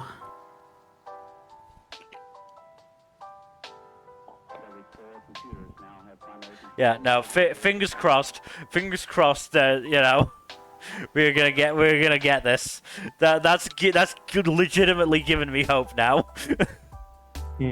So I guess we'll see. I'm gonna be so sad when it gets taken away. Anyway, let's.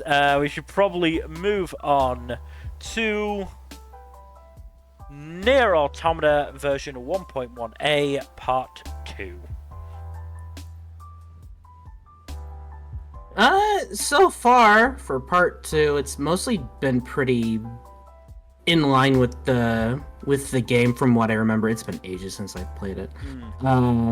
Everything's starting from, I think, Route C. So after everything from the first two routes and the fight with Adam and Eve and all that. It pretty much starts with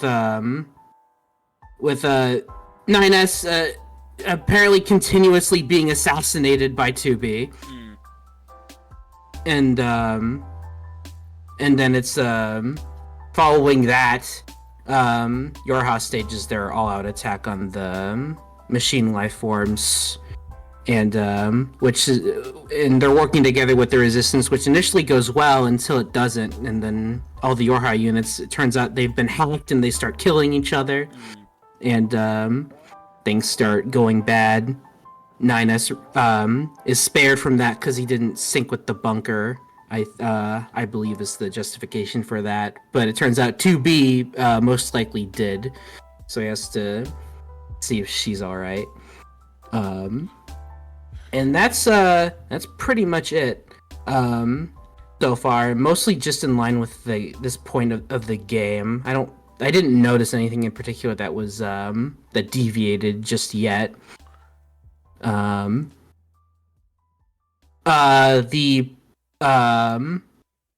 post credits puppet scenes are spectacular as ever. Good.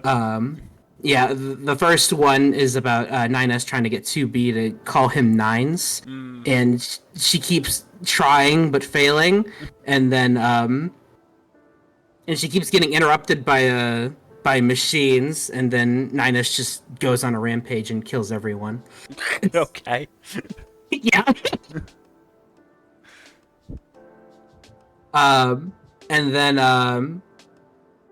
another one is that 2B and 9S are fighting in the Coliseum, and they successfully take out like pretty much everything that's fighting there, and then both the president and former president approach them, and I think they're supposed to be the president and or former president of Square Enix and Platinum Games, since I think they were actual bosses in the game that were added.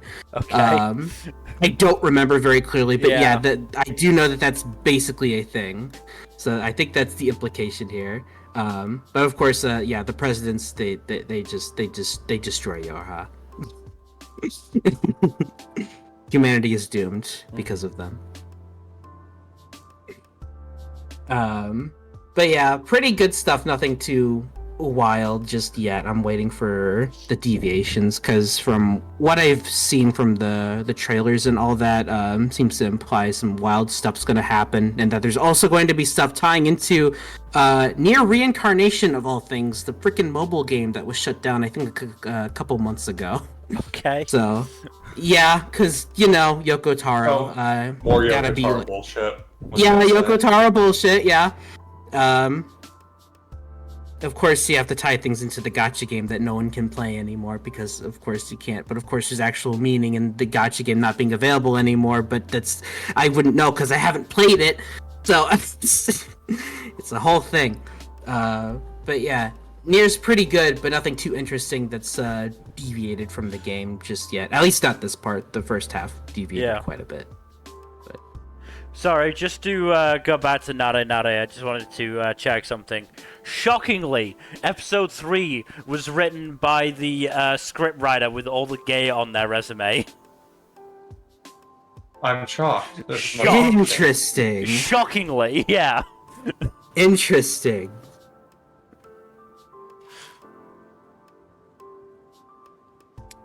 But yeah, I think that's all for Nier for now. Alright. So, also the new OP and ED are both fantastic. Good. Absolutely fantastic. Good. I did not like the first part's OP very much, so I'm glad they stepped it up for this.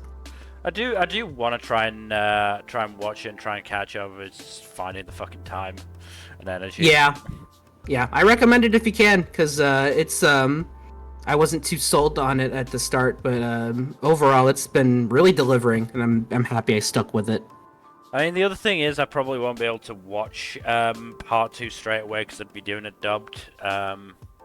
Yeah, part of it's dubbed already, luckily. So is it? if you Oh, did cool. want to, yeah, part of it's already dubbed. I think it's a couple episodes behind, but yeah. Oh, fair enough. I honestly didn't realize that. Cool. No, that's understandable because like they took forever to dub the first part, if I Yeah. recall correctly. So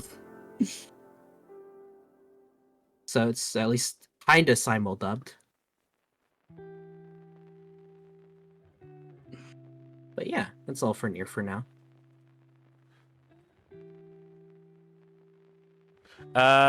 It looks like the first episode is only dubbed in Spanish and Brazilian Portuguese.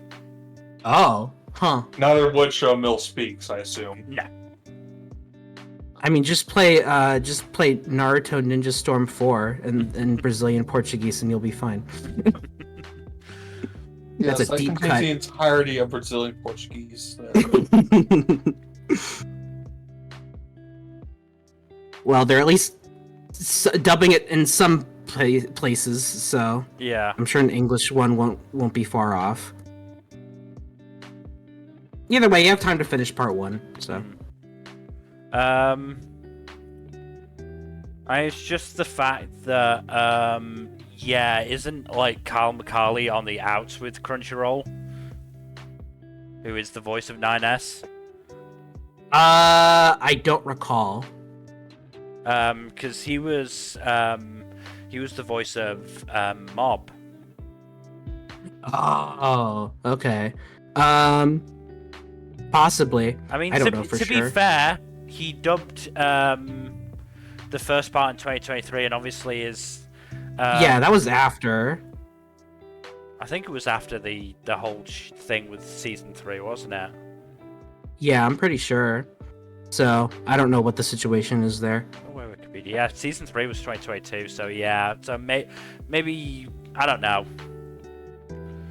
There could be just contractual obligation there, Yeah. but if that were the case, it'd be weird for the contract to not go across the entire show.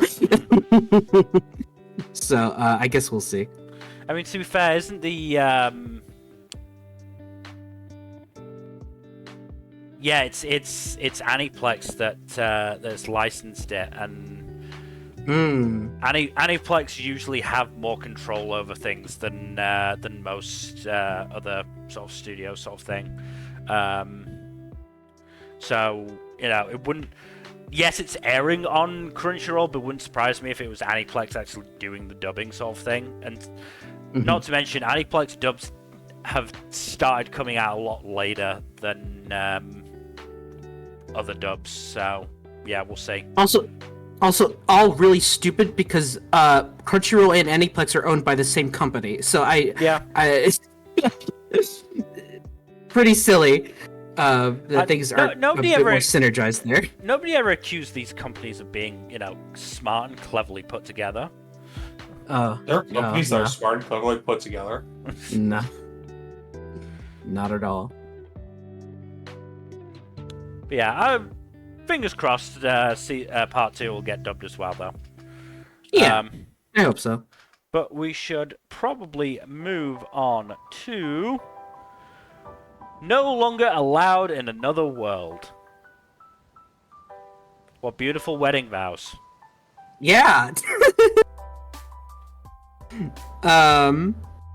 Yeah, episode 2, the group meets this king, and for whatever reason, he's like, you're an otherworlder, so obviously you're pretty knowledgeable. I'd like your opinion on this. Which one of these two fine men should my daughter marry? And he's like, why the hell are you asking me?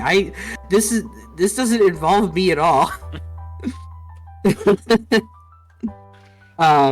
Yes, I shall get this stranger's opinion on who I should marry my own flesh and blood daughter off to.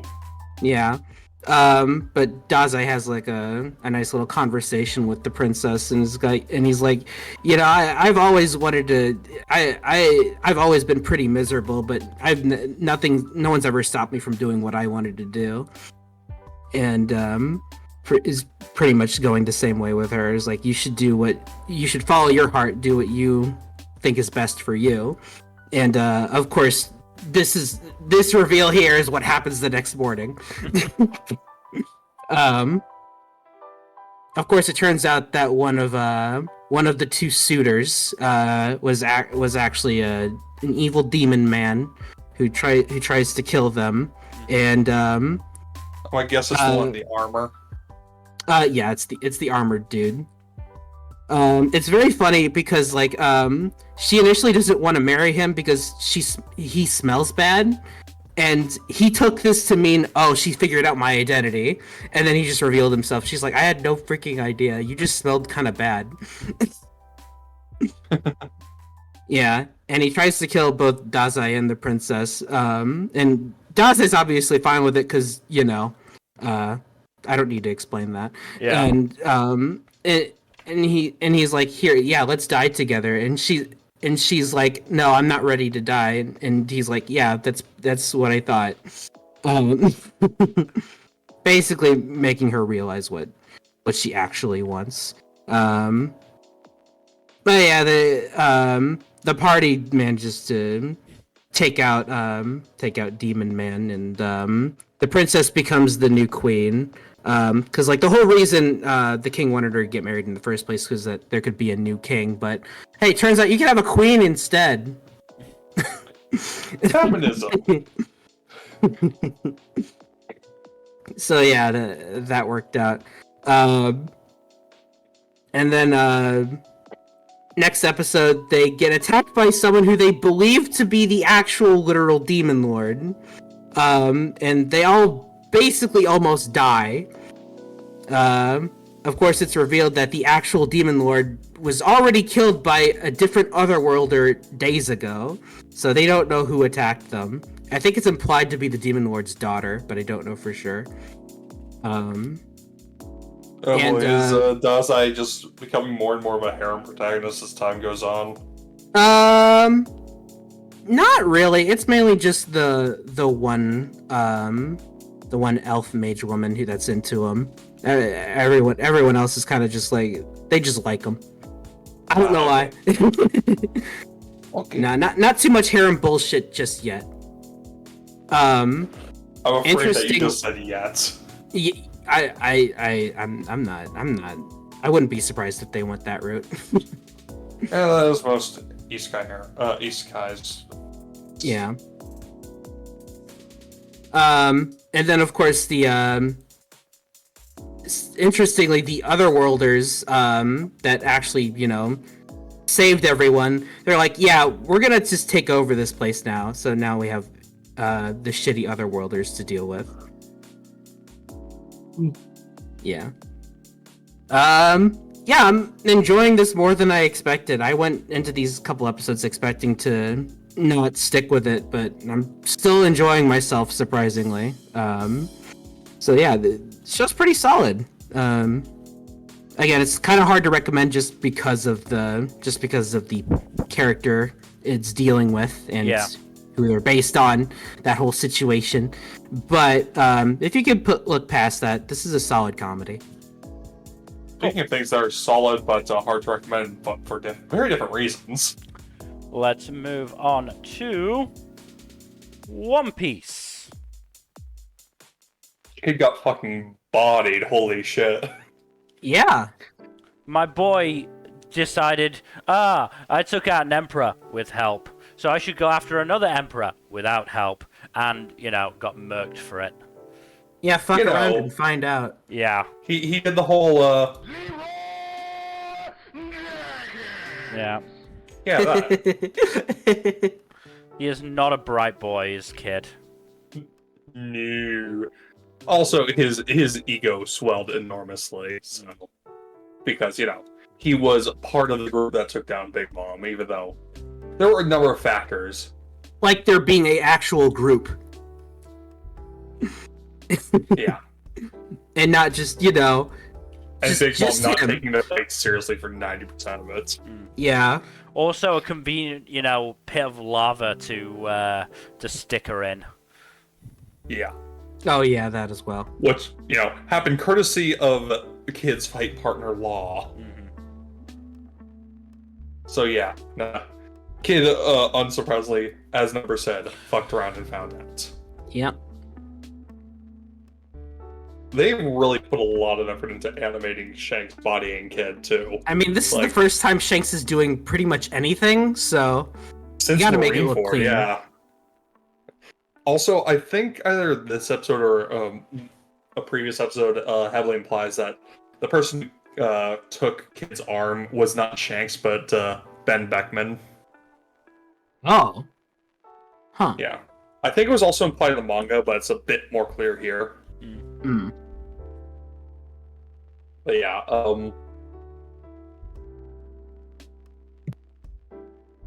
okay, that's the thing. Anyways, but yeah, no. Whole sequence is very well animated.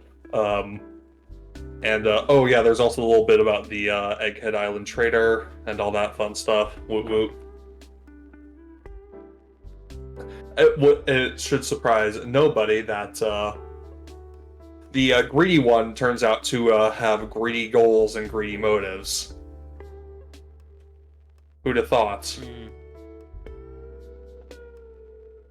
Though I do remember when this bit was coming up in the manga and everyone was speculating over who the traitor was. Like, a lot of people just viewed York as beneath suspicion. Though the people who called it being her were pretty on point. I was mostly just part of the group saying, I can't believe Oda did it Among Us. Yes. I do love a good Among Us. Yeah, we're taking a break from the actual Egghead portion of Egghead Island for a bit.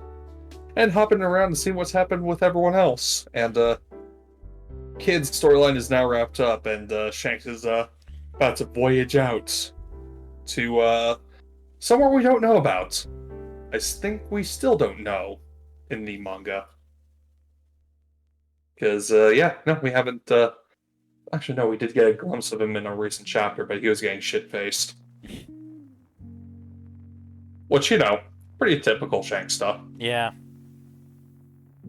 Yeah. Anyways, good stuff, and also, just to add insult to injury, Dorian Baragi sank Kid's ship with everyone aboard, and yeah, they're done. If they somehow survive, they're still not going to be able to actually continue on the goal that Kid has set out for. No, definitely not. Yeah. Let's move on then to Oshi No Ko Season 2. Oh yeah, that's that good shit. Ah! Or jump scare victims. Yeah, it's good fun. Just when Aqua was having a good time, the ghost of Goro passed, decided to pay him a visit. Yeah. This does more firmly establish that Goro is like a separate personality within Aqua, since that was only kind of just implied before. Yeah. Aqua is basically his own person, just with motivations derived from Goro's memories. Yeah. Is what it seems. Yeah. Is the overall implication. Which does do a lot to, like, make any of the romance stuff a lot less uncomfortable. Yeah. I feel. Yeah. Because Aqua mentally is a teenager right now. Correct. Yeah. And so are his two primary love interests, who have had interesting roles to play so far in this arc. Yeah. I feel really bad that Kana accidentally winds up triggering Aqua. Yeah, it's pretty rough. Yeah. To be fair, she had no way of realizing this. Yeah. I am surprised it took so long to actually outright mention that whatchamacallit, that Ai's surname was never made public. Yeah. It makes it much easier to realize, oh hey, So that's how the twins are getting away with just using her last name. Mm-hmm.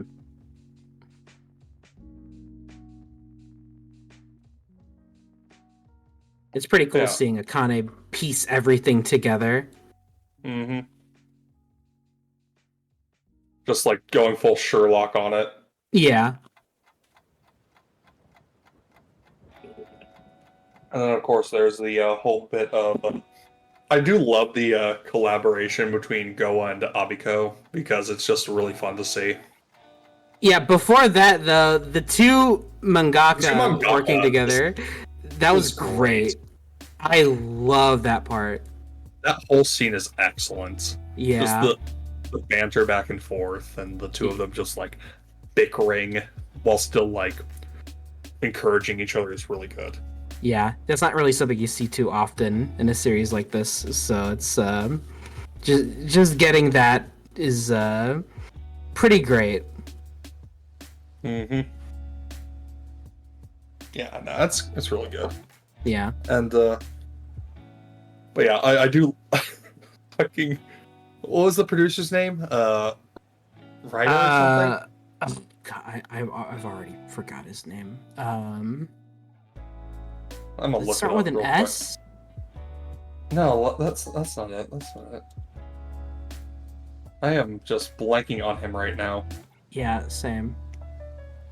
I'll find him in a second.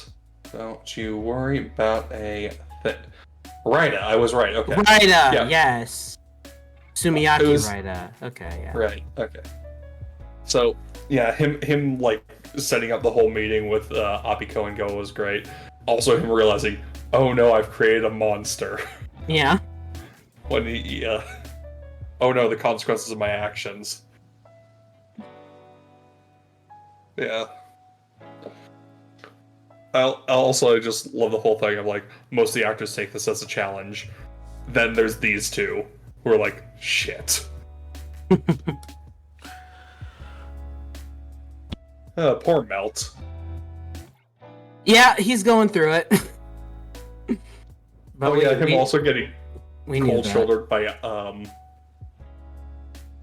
him getting cold-shouldered by Yoriko is also very fun. Yeah. Not for him. He's just going through it. He has to prove himself now, especially with the new script. Mm-hmm. Oh, poor Ruby is now considered a supporting character on Mal. Yeah, I just noticed. That's kind of wild, but that is true. She does not have much of a presence in this part of the story. This arc is taking part of most of this season, to be fair. So yeah, it's understandable. It's just kind of wild. Yeah. What are you talking about? She's one of the main heroines, right? Yeah, right? yeah, totally.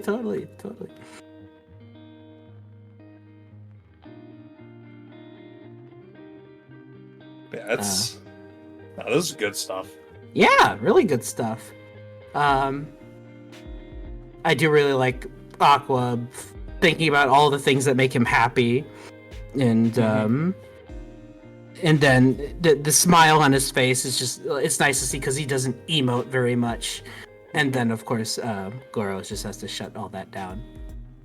Also, it did not evade my notice that most of his happy memories involved Kana. Yeah, definitely not a bit sus at all. Mm-hmm. Yeah. Overall, very good stuff.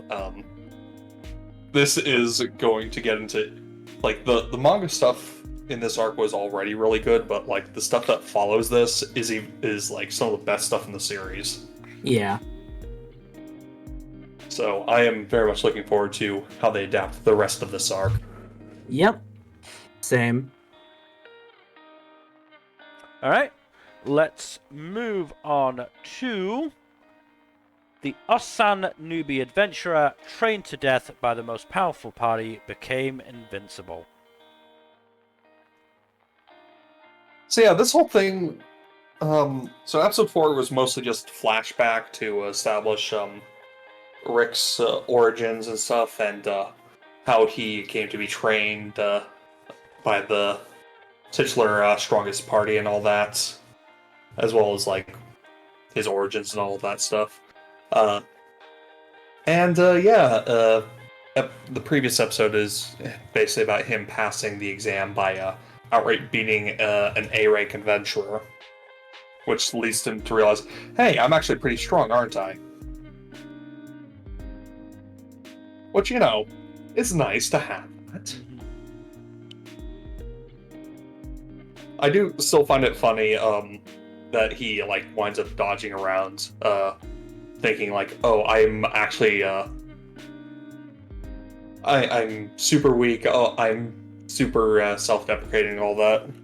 Because like it does make sense in the story quite a bit, since he spent a lot of his life getting his dream downplayed to him and getting demotivated by others. So it just all leans into a lack of esteem. But yeah. I also find the epithets in this very funny, just because of how over the top some of them are. I don't remember them off the top of my head because I've been cramming a bunch of other knowledge into my head, so yeah. Yeah, I'm still having fun with this one. This is Good. one of the lowest ones remaining on my list, but I'm still enjoying it. It is my trash right now. Moving And you know on. what? No, go ahead. You know what? That's fine. Yeah. We can move on. No, it's fine to have trash as long as you're enjoying it. Let's move on then to Our Last Crusade, or The Rise of a New World, Season 2. I love the dynamic between these two. They're so fun when they bounce off of each other. Was the one good thing about that show when I watched it. Yeah, and it continues to be the strongest element of the show into the second season. Whenever the two of them interact, they have excellent chemistry. So it is unsurprising that Alice is quite peeved that her sister is trying to horn in on her territory. Though, to be fair, it is pretty clear from that Isuka has no real interest in humoring Sispel, really, to any degree beyond what the confines of his bodyguard contract oblige him to do. Yeah, there's a whole ass assassination attempt on the Empress, or the Queen, and then the culprits then try to take out Sispel as well, because her whole power is basically enhanced investigation abilities. Excuse me. And yeah, so the assassins immediately target her, and in doing so, out themselves. And there's a whole fight that ensues and everything. But yeah, no, this has been. I still enjoy this. It's a nice little sequel to a fun little romp from a few years back. All right. If you're okay to move on then. Yeah. Let's move on to Pseudo Harem. I have dropped this. Oh, well, that's unfortunate. It's not that I'm not enjoying it. It's more that I like the performances by Okamoto and Hayami, and you know the music is decent. I just don't think it's worth it to spend 20-23 minutes on the stuff that I can just read the manga for. That's fair. Not to mention, throughout the entirety of episode 3, Jack, you're not really a Simpsons aficionado, so you probably won't get this reference. How much Simpsons have you watched, Nmbr? Simpsons? Not a lot. Right. Well, there's a bit where Homer's heart is basically on the fritz to the point where he can hear it thumping. He thinks it's his car. He takes it to a mechanic who points out, it's not your car, it's your heart.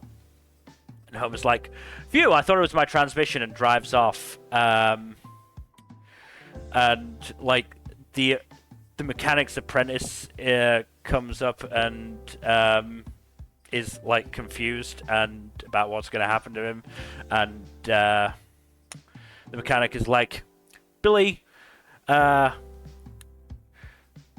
you remember that old Chrysler we just couldn't fix, and what we did with that? And Billy's like, we're gonna sell him to Mr. Nicopopolis? You're a dull boy, Billy. That scene was going through my head the entire time. You're a dull boy, Eiji. You're a dull boy. Mm-hmm. Interesting. I mean, I kind of do get why he is a bit oblivious. It's at least a little bit more justified. It has been a year! I'm sorry! No! It has been a year! A literal year! He does not get a pass anymore! He does not get that pass anymore. Like, I'm sorry. They've been doing this shit for a year. In universe, they've been doing this shit for a year. Look, I guess it kind of makes sense, because it wouldn't be a true harem unless Eiji was dense as fuck. But still, Correct. I'm sorry. No, I'm just gonna binge read the manga. And, You know what? have That's done fair. with it. And have done with it.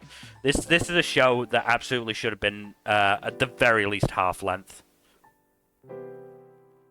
I do agree on that front. It being a half length would have probably been better.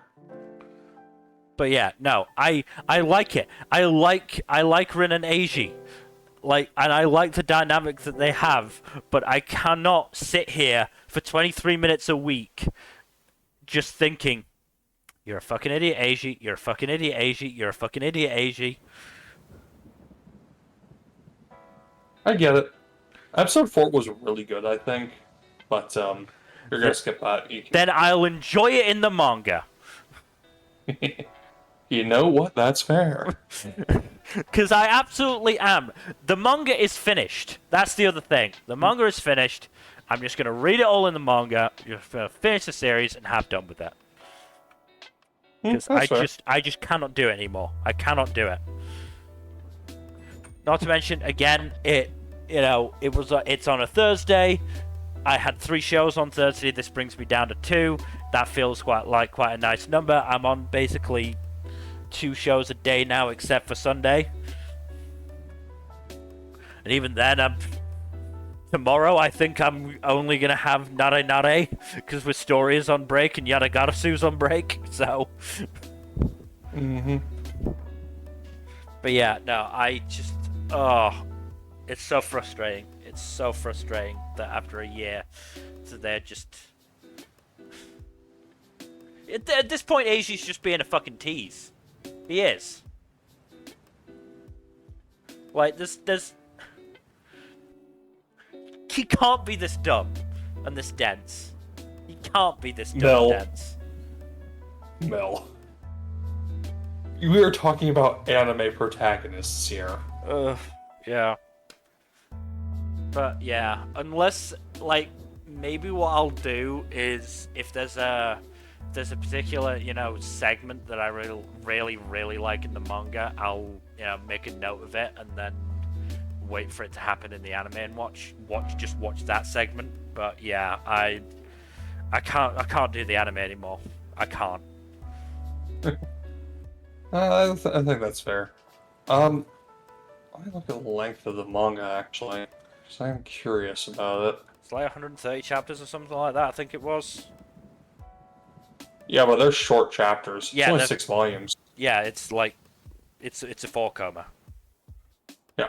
Oh, okay. So they might be trying to just adapt the whole thing. They probably are. Wouldn't And shock honestly, me. it's doable. Yeah, no, it's absolutely doable. But yeah, all 100... Which is probably why they're not doing half-length episodes. Probably, yeah. But yeah, all 130 chapters are on fucking Manga Dex. I'm just gonna read it there. You know what? That's fair.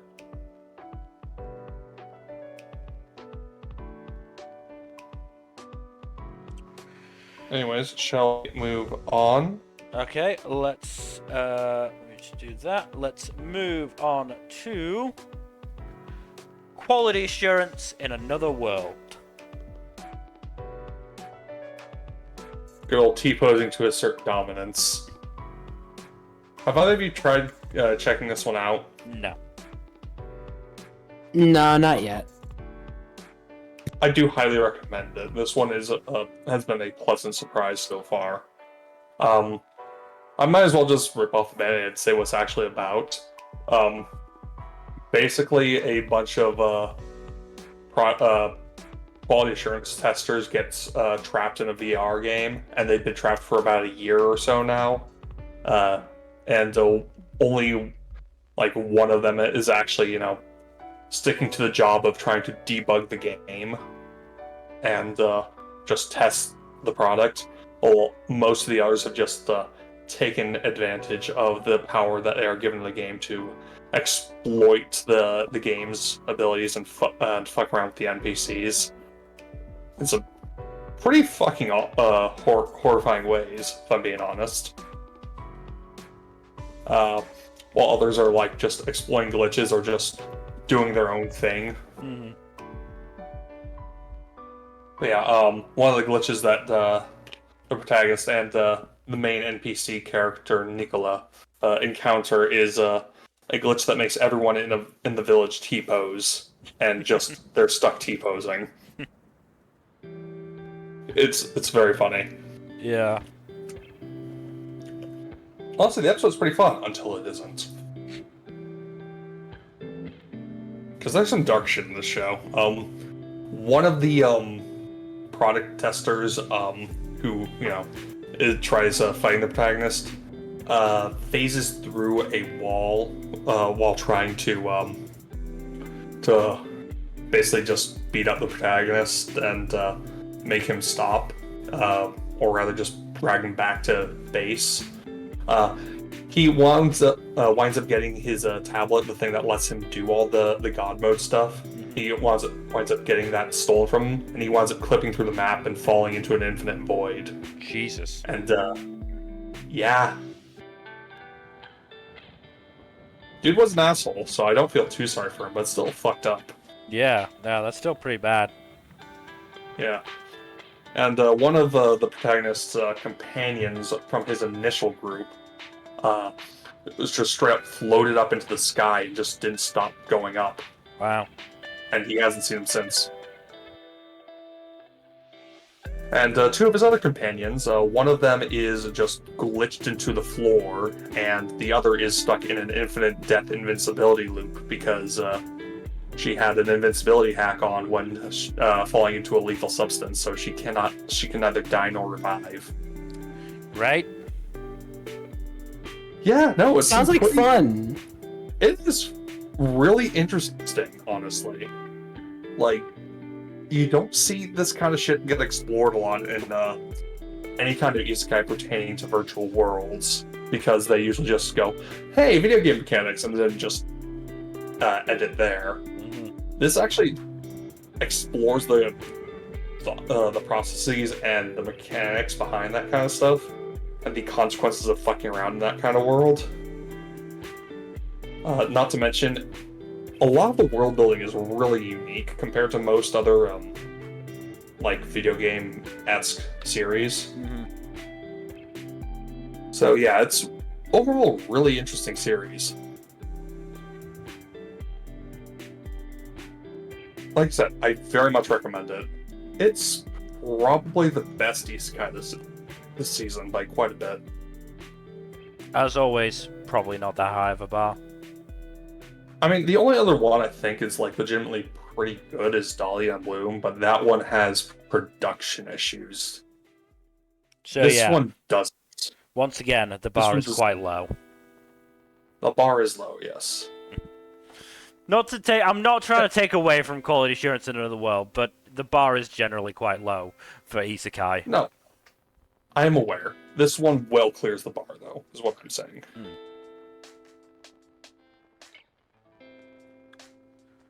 Okay, if you are ready to move on. Yeah. Let's move on to Red Cat Ramen.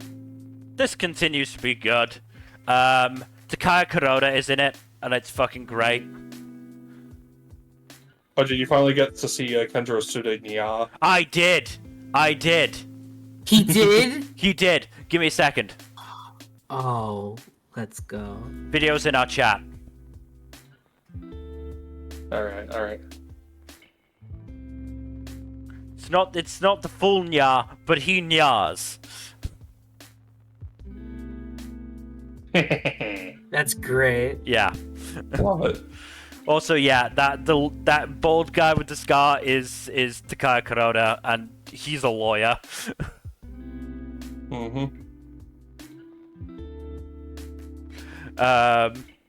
The reason he turns up is because some dude, some douchey live streamer, basically turns up and is filming it, trying to create some like controversy. Oh, look, cats are making ramen. Despite the fact that there's a sign on the door that says no photography. Yashiro does a really good job at first of basically just not reacting to the guy's provocations and just telling him to leave.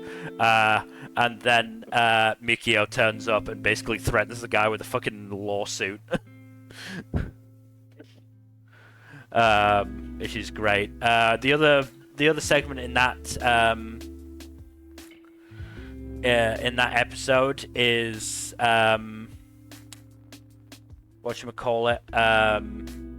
Sasaki wants Yashiro to basically be working up front in the store proper as a dishwasher, and Hana is very unhappy about it because she thinks that's going to ruin the concept of the restaurant if a human is working there. So they go through various like methods of trying to figure it out.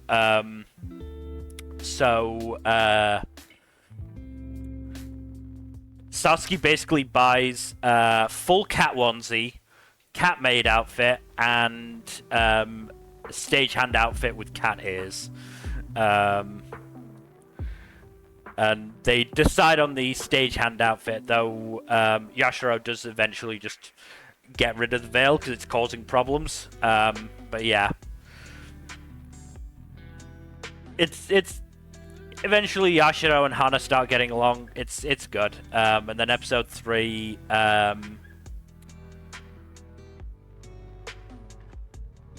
is there's 3 segments. There's one of Yashiro trying to create a really good poster to try and advertise for the special that includes handmade noodles by Krishna the Tiger, and using that as an advertising fact, because who the fuck wouldn't want to eat ramen with poor made noodles by a fucking tiger?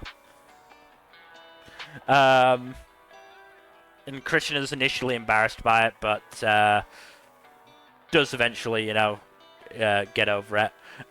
Then there's like this weird one where like this old fucking like retired chef comes in, and like eats the ramen, and, like clearly a fucking eccentric, but yeah. And then the third one, the restaurant has a handyman called Shirasaki, who unfortunately is allergic to cats. So he has to, whenever he goes in to fix stuff, he has to wear basically a full gas mask, which, shocks Yashiro when she first walks in. and he eventually reveals to Yashiro that he really wishes he could eat the ramen that they make in there, but he can't because he's always wearing a mask. So Yashiro gets him a bowl to basically take away with him. There's also a little subplot of the cats wondering what Shirasaki exactly looks like. When they finally get to see his face, they are very happy because he's good looking.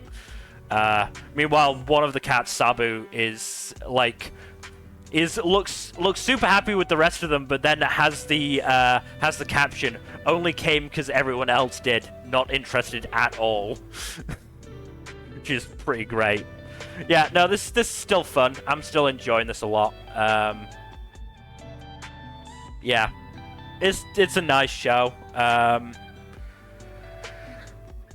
think the manga's on Manga Plus, isn't it? I think. I'd have to check that, but might be something I check out later on. I don't know.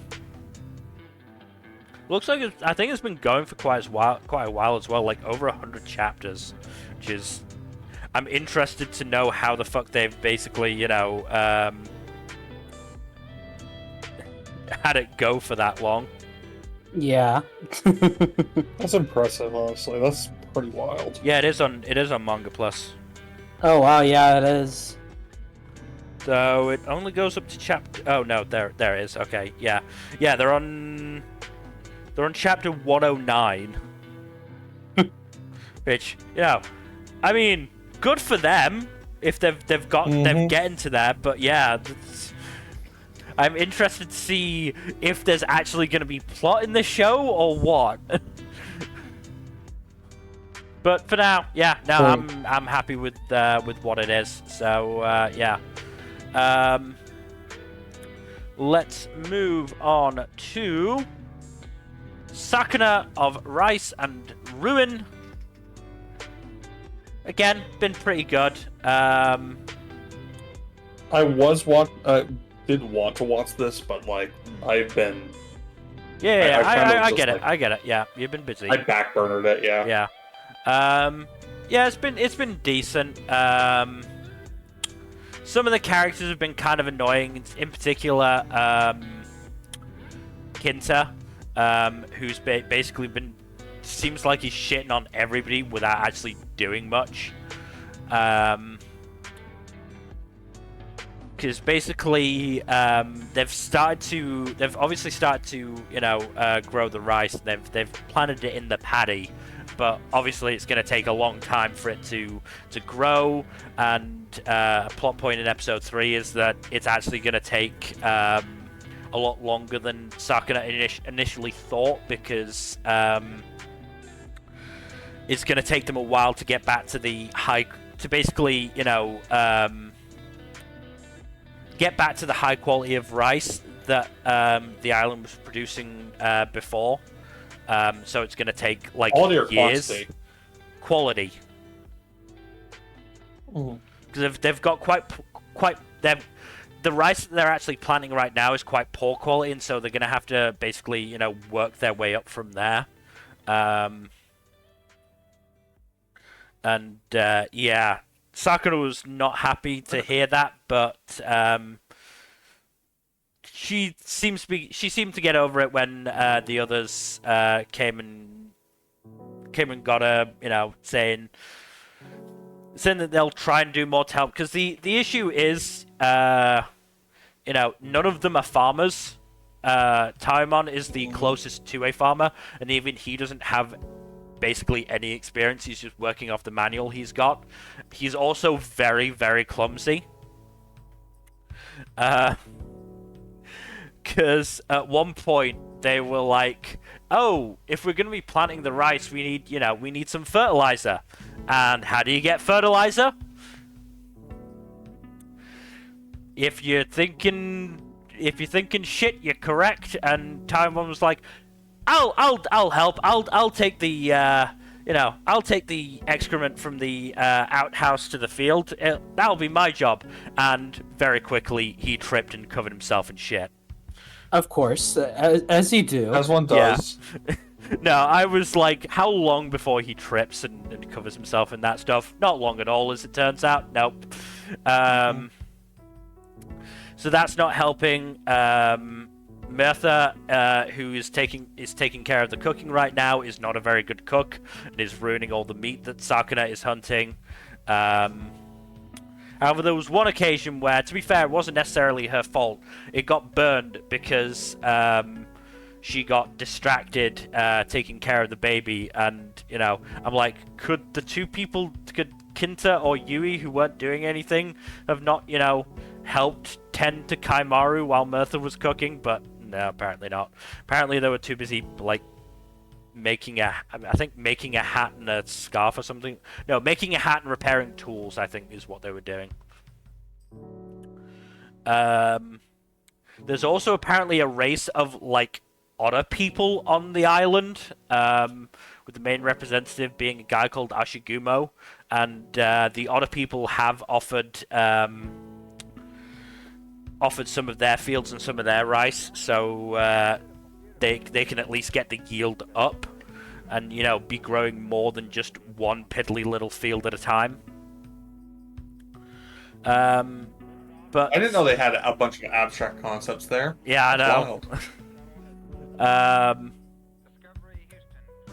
But yeah, no, it's been decent so far. Obviously, again, need to see how it keeps going, but I'm enjoying it well enough. You can definitely see the video game aspects to it as well, but not in an overpowering way, I would say. I think they've managed to sort of blend it into the anime quite well, which is good. Nice. Cool. But we should probably move on to one I'm sure we're all looking forward to discussing, because up next, finally, we have Sengoku Youko Part 2. Shit's so good. Poor Shinsuke. He's such a sad sack. Oh, goodness. He's just really going through it. But he's not going through it as much as Tsukiko is going through it. Tsukiko! So how do you guys... I mean, look, Jack, can I actually do it? I'm not sure if... Sorry, not that one. Yeah, I can't do it. I need you to play the particular clip that I think applies to Tsukiko, which... The sad violin. No, the one you've been playing, you've played a couple of times already this stream. Thank you! I mean, yes, but at the same time, she's doing her best. She is doing her best. It was a very good try, but... And she is very brave, but she is not very bright. Yeah. So how do you guys feel about Senya losing his memories? I do think it allows for more character development in his case, because he was kind of sort of on the borderline of being brainwashed effectively. Yeah. So it would have been difficult for him to actually be a protagonist with his memories intact. Mm-hmm.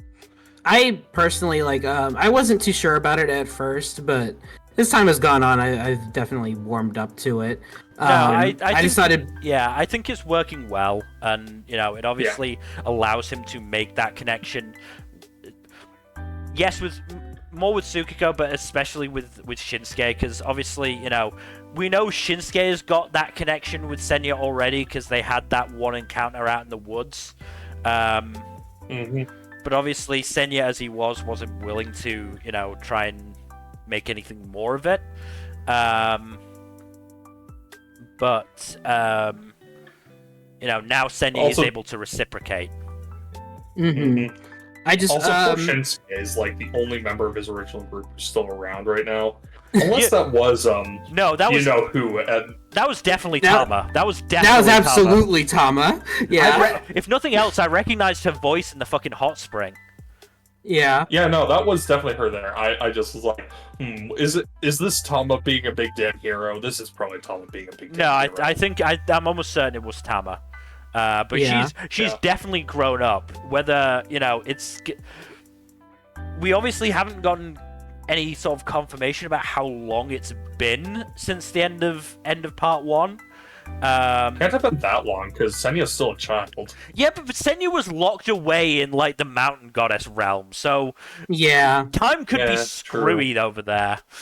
Shinsuke hasn't really visibly aged much either. Might have been just a year or two. He certainly acts like a grizzled old man. Yeah, I mean he's. Yeah, but he was like that towards the end of the first part, anyways. I mean, Yeah, but yeah, still. he's you know, drinking his sorrows away a lot. That doesn't I help like with his age. I like how he is drinking a lot, but he's not like shirking his responsibilities. Yeah. At least not intentionally. He's trying. He's trying. Even if a lot of the time he is way too hungover for this shit. Also, if you pay attention to the opening sequence, you see much more grown-up versions of Senya and Tsukiko. Yeah, I the honestly- opening sets up for a lot. I was gonna Also, say I caught a glimpse of Shakuyaku in there. Yeah, no, I saw Shaku in there as well. I'm kind of not a fan. I don't like that the OP felt really spoiler heavy Yeah. in a not Nah. great way, because there was a lot of stuff in there that felt like it got revealed. And I would have rather been surprised. Obviously, I think we were all expecting Shaku to come back at some point, but I don't know. Yeah. I'm also not We don't particularly shocked by a potential time skip either. Yeah. As well as some of the familiar faces we see in the OP, which I'm Yeah. very happy to see come back. Yeah. Certain especially Tiger Man. Yeah. Yes. I also love the introduction of Now. He is great, or they are great. Yes. I don't really know what they are. Now is very Yeah. cool and possibly a water god, I guess. Yeah. But episode 15 had my my new favorite character, Happon Matsu. Who? That first Kadawara dude who was working with Targo, who was there for the big climactic fight and was very disappointed when Senya was like, "Dude, I'm not fighting you." And was then I like how you're like, Tsukiko was like, "Okay, I'll fight him then," and Hafumatsu was like, "I am conflicted about fighting a young girl." Shinsuke wakes up ready to kick ass. "I'm no longer conflicted about fighting the girl and would like to continue, please. I'd like to go back to that, please." And then Shinsuke sends him flying, and he's just up in the air, just like, I'm flying! This is such a great moment!" And then just fucking goes off into the distance, just team rocketed. And it's just in love with it. No, I love that guy. I loved him so much. Also, we get introduced to Mudo, who is voiced by none other than Yoshitsugu Matsuoka. Yeah, because of course he is. Yeah. That motherfucker always gets typecast. No, But it works. He is a shonen protagonist. Or not shonen, isekai protagonist, usually. He's been doing a lot more stuff that's, like, counter to that, but, like, he's still... Oh, he's also in Twilight Out of Focus. Yeah, yes. He's the Uke. I would have called him Mao, but okay. I mean, yes, that is Mao's name, yes, but it's interesting. Yeah. Yeah. Like, he's using his very Inosuke opposite- voice. Yeah. He's playing two very opposite roles this season. Yeah. But it also makes clear that the gang in part 1 really looked out. The mountain goddess took care of Jinon, because apparently dragons are really scary shit. Yeah, The- even the Kadawara and Senya are like, no, get the fuck out of here, Yeah. dude. We are not ready for this. Yeah. Hell Yep. no. I mean, here's the thing, like, in basically any mythology that features dragons, they are top fucking dogs. Yeah. For good reason. But it does seem like Senya is starting to remember as well. Mm-hmm. Also, I just...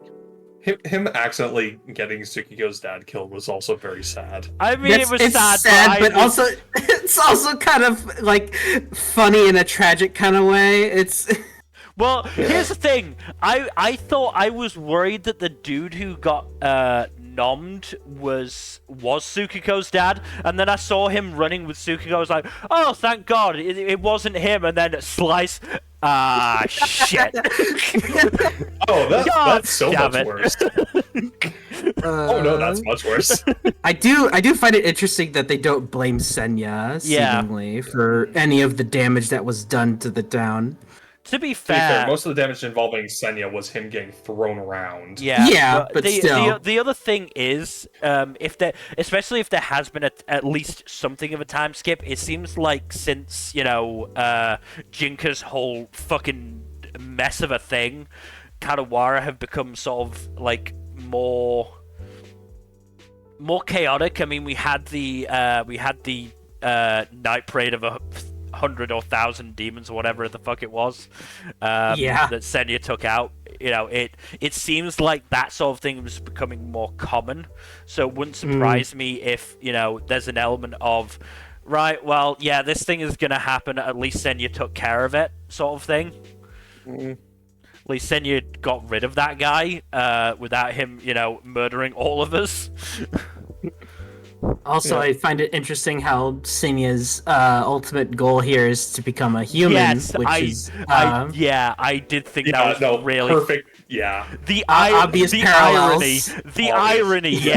Shinsuke traveling with a human who wanted to be a Kadawara, and now traveling with a semi-Kadawara wanting to be a human. The irony is wonderful. I also thought of that immediately. And I do love that Shinsuke was actually kind of amused by it. Yeah.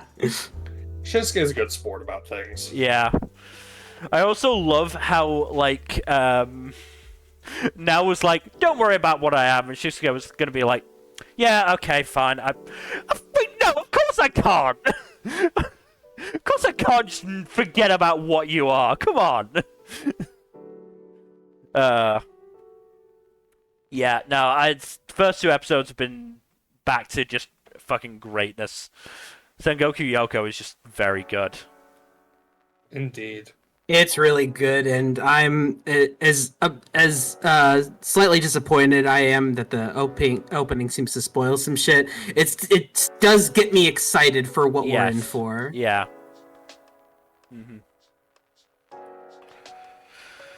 And I like our new little gang here. Yeah, no, I do love it. I love how when Tsukiko was like, oh no, my uncle is taking care of my mum, and Shinsuke was like, maybe I shouldn't have given her half the money that Furukoke gave me then. Immediately rethinking his good deed. Immediately rethinking it. Hey, Shinsuke's being pragmatic, okay? And then Tsukiko basically trying to bribe him into taking her as his student with the rice balls. Oh god, yeah. No, this has been great, and obviously I think we all knew that at the start of the first third of episode 15, things had been too quiet and shit was gonna happen. Yeah. And they expected it to happen that quickly, but Yeah, I mean, here's the thing. Part of me in episode 14 thought that, hey, maybe we're gonna stay in this village for a little while. Oh no, we're leaving it immediately. Okay, cool. Hell no. Cool, we're leaving it immediately. All right, I should have expected this. But yeah. Also, the name of the arc, Thousandfold Chaos, is fucking great. That's cool such a shit. metal name. Yeah. Oh. But yeah, no, Sengoku Youko has been fucking great. I can't wait for more, and we got 22 episodes of this. Yeah, no, it's gonna be great. It's gonna be great. But we should probably move on to the next show, which has also been fucking great, which is Senpai is an Otokonoko. I fucking love this show.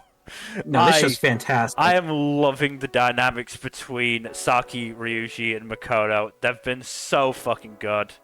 Yeah. obviously episode 3 was fairly uncomfortable with Makoto basically going along with their mother's shittiness and you know, dressing, basically acting male again. But luckily, also shout out to Makoto's dad, by the way. Yeah, no, good on the dad at least, because he seemed at the very least accepting of Makoto trying to figure things out. Yeah, and actively like pretty supportive as well. It's like, hey, we could put you in like a school that's like that would be kind to you. Yeah, I know a guy who will let you figure this stuff out, and do what you need to do to figure this stuff out. I'm just curious as to where the dad is now. I think it's just that he works long hours. Because when Makoto did come home at the end of episode 2, they were like, oh, I wonder if Dad's back yet. So I think it's either long hours or like goes on trips quite often, sort of thing. I'm not sure. Yeah, that's pretty unfortunate that one of the more supportive people in your life is leaving you alone with the one person that is not supportive at all. But at the very least, Makoto has very affirming friends in Saki and Ryuji. Even if Ryuji is very much tied up in his own bullshit and internalized homophobia. Like that's, just come out, man. It's fine. That's very clear why he was so accepting of Makoto's decision compared to Saki, because he had such bullshit going on in his own head. But the amount of times that Cupid has shown up and shot Ryuji in the heart, at some point that Cupid is just gonna start whacking Ryuji over the head with its bow. Like, Jesus. But really nice moment at the end of episode 3 with the cross-dressing dance with Saki in the suit, Makoto in the dress. That was really good. Really, I will say it was pretty nice of Makoto to go to the dance with someone who has literally no eyes. Yeah, that was a bit weird, but to be fair, she had eyes in episode 4. Okay, I haven't seen episode 4 yet, so... Episode 4 is also very good. I'm sure it is. I'm glad she got her eyes back. I don't know where they went, but I'm glad she has them now. Yeah, she did. She did have eyes. They also the 3 of them had a sleepover at Ryuji's house, which was very good. And it looks like we're getting into some Saki stuff. Which is gonna be really interesting, I think, especially considering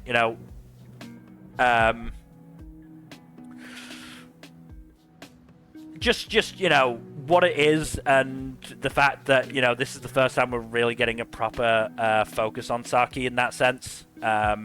She's very much been the sort of supporting role thus far. I'm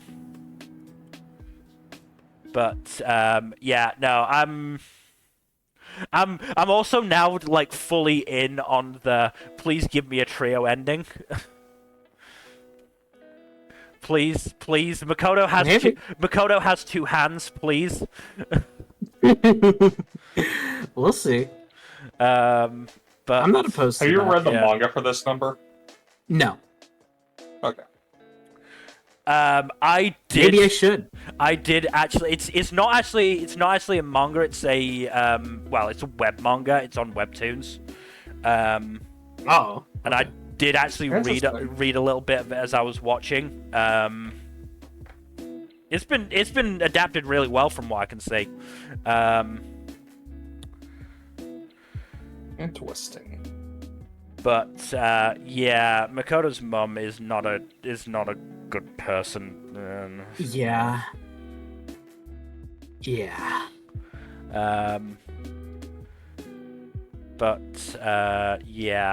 No, I'm so enjoying the comedy of this. The drama of it has been working pretty well thus far.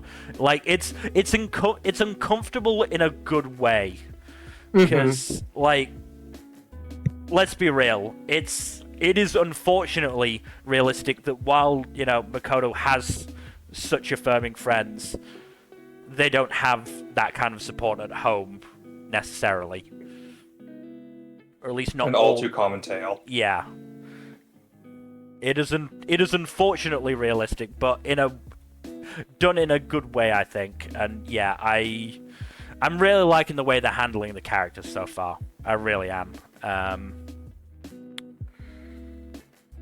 But yeah, no, this is definitely near the top of my list, I think. This has just been a show that I've really been enjoying watching. And I can't wait for Thursday for the next episode, because yeah, it's definitely going to be getting into Saki stuff, I think. I'm gonna have to hold back on reading the fucking manga at this point. Because I'm really tempted. Tempted. I'll probably check it out once the anime's finished. Yeah. I can't remember. Is it complete or not? I actually can't remember if it is or not. I think it looks is. like it. Yeah, it is finished. So, that's right. And the way it's actually going through stuff, it might actually maybe it might take a second call to do a full adaptation. I'm not sure. We'll have to see. 100 chapters long, so. But it's, you know, it's web manga chapters, which aren't the longest, to be fair. I wouldn't quite necessarily go 4 coma short, but they're definitely not, you know, a full manga chapter in that sense. So I do think they are getting through sort of like 3 or 4. I mean, let's see. Yeah, I think they're already up to like chapter 21, 22. That's that sort of range. So wow, by episode 4? Yeah, like I said, then they're not massively long in that sense. Yeah. And this is obviously quite a dialogue-heavy show, so yeah. Like I said, I don't think they're probably gonna get to the end, but hopefully there will be a second call, because that finishes off, because this has been very good. Even if there isn't, I'm absolutely gonna fucking watch this, or read this, sorry, because it has been so good. It's really freaking good. Yeah, no, I'm really enjoying it. Yeah. But let us move on then to Shoshimin, How to Become Ordinary. I have also backburnered this one. That's a shame, because I've been finding this really interesting. Really? Yeah. The first episode didn't really hook me all that much. That's fair. What I will say is there's definitely been some implications that Yuki is not a normal girl. I wonder why it's called How to Become Ordinary. Yeah, like, here's the thing. Jogoro just seems like, you know, an overly smart and observant kid. Yuki seems like something else entirely. Like, I'm genuinely wondering if Yuki is like some kind of deity or extraterrestrial being that Jogoro is like keeping entertained and in check. Darn, I wish I had like a Doctor Who or X-Files thing on the soundboard. I mean, maybe I'm like completely wrong on that, but like Yuki, there's definitely something happening with Yuki, because they go back to the they don't really have anything. They have a little bit about it in episode 2 about Yuki's bike getting stolen by that prick. But it's only in episode 3 that they really get into it, when they spot the prick on the bike again. They find out that he dumped the bike and find out where he's going day to day. And Yuki is in the screenshot, I need to make him pay, in a really, like, creepy way, and Jogoro's trying to calm her down. No, Okay. they need to suffer. Meanwhile, Jogoro goes to fucking Kengo to try and get him to, at the very least be a bodyguard for Yuki, and Kengo's like, nah, she should get her revenge. Dude, this is not what I want from you, but it's what you're getting from me. Look, you ask for advice, you just have to accept that you're not always going to get what you want. Yeah, episode 2 was, again, like, quite low stakes, because Kengo basically invites Jogoro over. Yuki comes with him. Kengo makes them hot cocoa, and Kengo's sister is like, he's done this in a way that's only left a fucking a dirty spoon in the sink without doing any other washing up, and I need to figure out how he fucking did it. And so they just try to theorize how Kengo, because he has a special technique or he claims to have a special technique that he actually just stole off the fucking packet for the cocoa. That's crazy. But it's a method in a way that should have left a lot more mess. And so they're like really confused how he did it until they figure out Kengo, the fucking madman, heated the entire carton of milk. Oh. That madman. Well, there you go. Yeah, they also come back to him like wearing like half a piece of chocolate cake on his face. Because here's the thing. They just leave Kengo alone in, like, the sitting room and is with his sister in the kitchen. And there's only a door separating them, so I can only assume Kengo is listening to them theorize the entire time.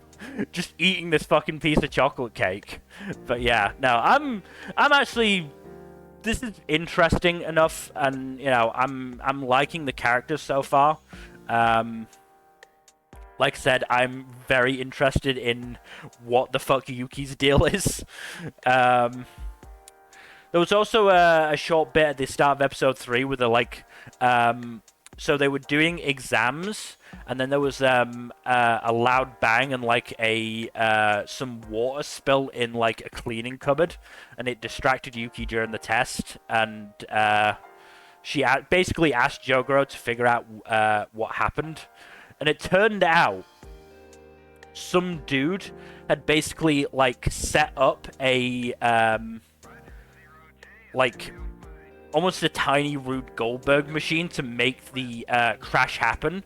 So it wouldn't look weird so everyone would, turn around and look at the cupboard. So it wouldn't look weird for him to turn around and look at the fucking answers he'd, like, stuck to the front of his, of the person behind him's desk, which honestly I feel like that's a super inventive way of cheating, and I wouldn't even be mad at that.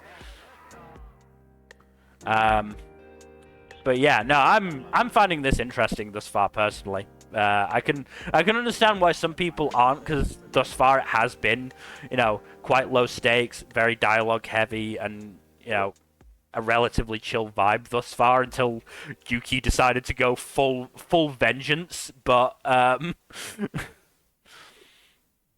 yeah, no, I'm liking it so far. I'm definitely gonna keep watching this, though I don't think there's an episode this week. I've been meaning to give it another episode or two, so maybe I'll use this break as a chance to give it another shot. I'd at least give it the 3-episode rule, because I think Okay. that's when it sort of the first episode is very low stakes. Second episode is kind of low stakes, but I do think is slightly better on it.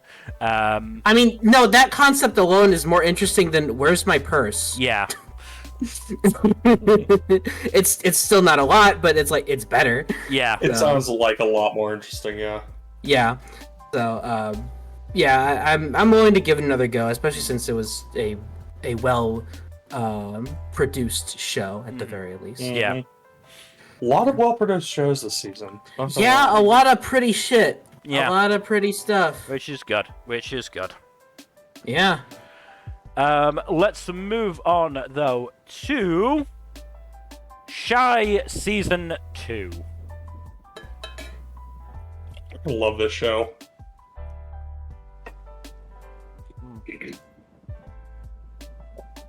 I need to take a drink. I've been talking a lot. Yeah. Yeah. No. Shy has no idea how to handle her Riz. Shy is at all. like Eco has some competition with I. Yep. And you It's know, very funny. I mean, the fact that Eco like just randomly came around, it's like, yeah, let's have a sleepover. I definitely want to be here right now. Yeah, definitely don't want to leave you two alone. Yeah. You know, just by yourselves. You know. Oh, hold on, Mel, pull up that screenshot from Makeine. I think it might be appropriate here. The one with Makeine. the homewrecker one. Yeah. Yeah. Yeah, exactly. Yeah. I mean, we had episode 4, the start of episode 14 with the fucking Chuny girl, Hanawa Benny, who I genuinely thought would be the fucking Ghost Wonder. Yeah, no, I thought that was what was setting up. Like, oh shit, we get ghosts here. Okay, and then it just cuts the next day. It's like, God You damn it. were real? Of course I'm real. A pretty good Baited. subversion. to Yeah, be no, fair. I know. That was I a like good the subversion. I did like the subversion. That was actually really good. Yeah, so they really debated us. Yeah. Also, just going back to the lesbian aspect, Teru was is happy that she's gotten closer to Eco, eh? Mm-hmm. Yeah, that's really that's great. You've gotten closer to Eco. That's pretty interesting. Yeah. Mm-hmm. Yeah. Mm-hmm. Also, Yeah. Normal gay thoughts. Normal thoughts. Yeah. Yeah. Also, Teru still being very relatable on the phone call front. Oh my God! Thank Yes. God we have Oh my God. apps now that can just push a button and order your favorite. Yeah. Like, oh, my whole life I've been dealing with that shit. Mm-hmm. If it makes anyone feel any better, speaking from experience, the pizza place people can have similar difficulties as well. Because I am try to avoid answering the phone at work as much as fucking possible. Because I know I've got shit hearing, and that our phone connection is terrible anyway. So it's a double whammy of, oh god, I can't make out what they're saying. Mm-hmm. Thank goodness for online ordering. Yeah. Yep. And then Truly a blessing. we're getting into the plot because fucking Eyes like evil twin as Just genuine evil twin. yeah. Yep. Started the moon fucking drooling for some reason. And then, you know, creating her heart space around Tokyo. And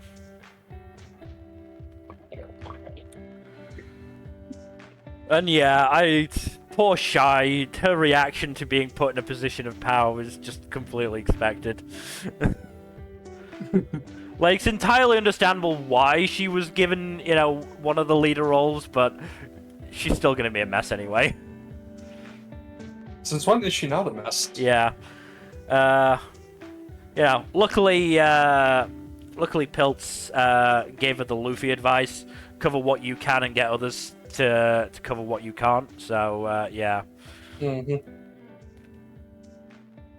I do love the bit as well. Unrelated to Teru herself, with Sentry just having to deal with the other two elder heroes Yeah. and their respective vices. Vices and eccentricities. Like, Sentry Yes. is easily the most normal hero we've seen thus far. Yep. It's just like, come on, stop hitting the bottle. Please stop smoking. Oh god. Come on, guys. You're supposed to be a good example for people, for fuck's sake. Mm-hmm. Also, yeah. Hell of a girl boss and Ming Ming squad heading out at the end there. Did you just and Zoidberg Ming Ming? Yes.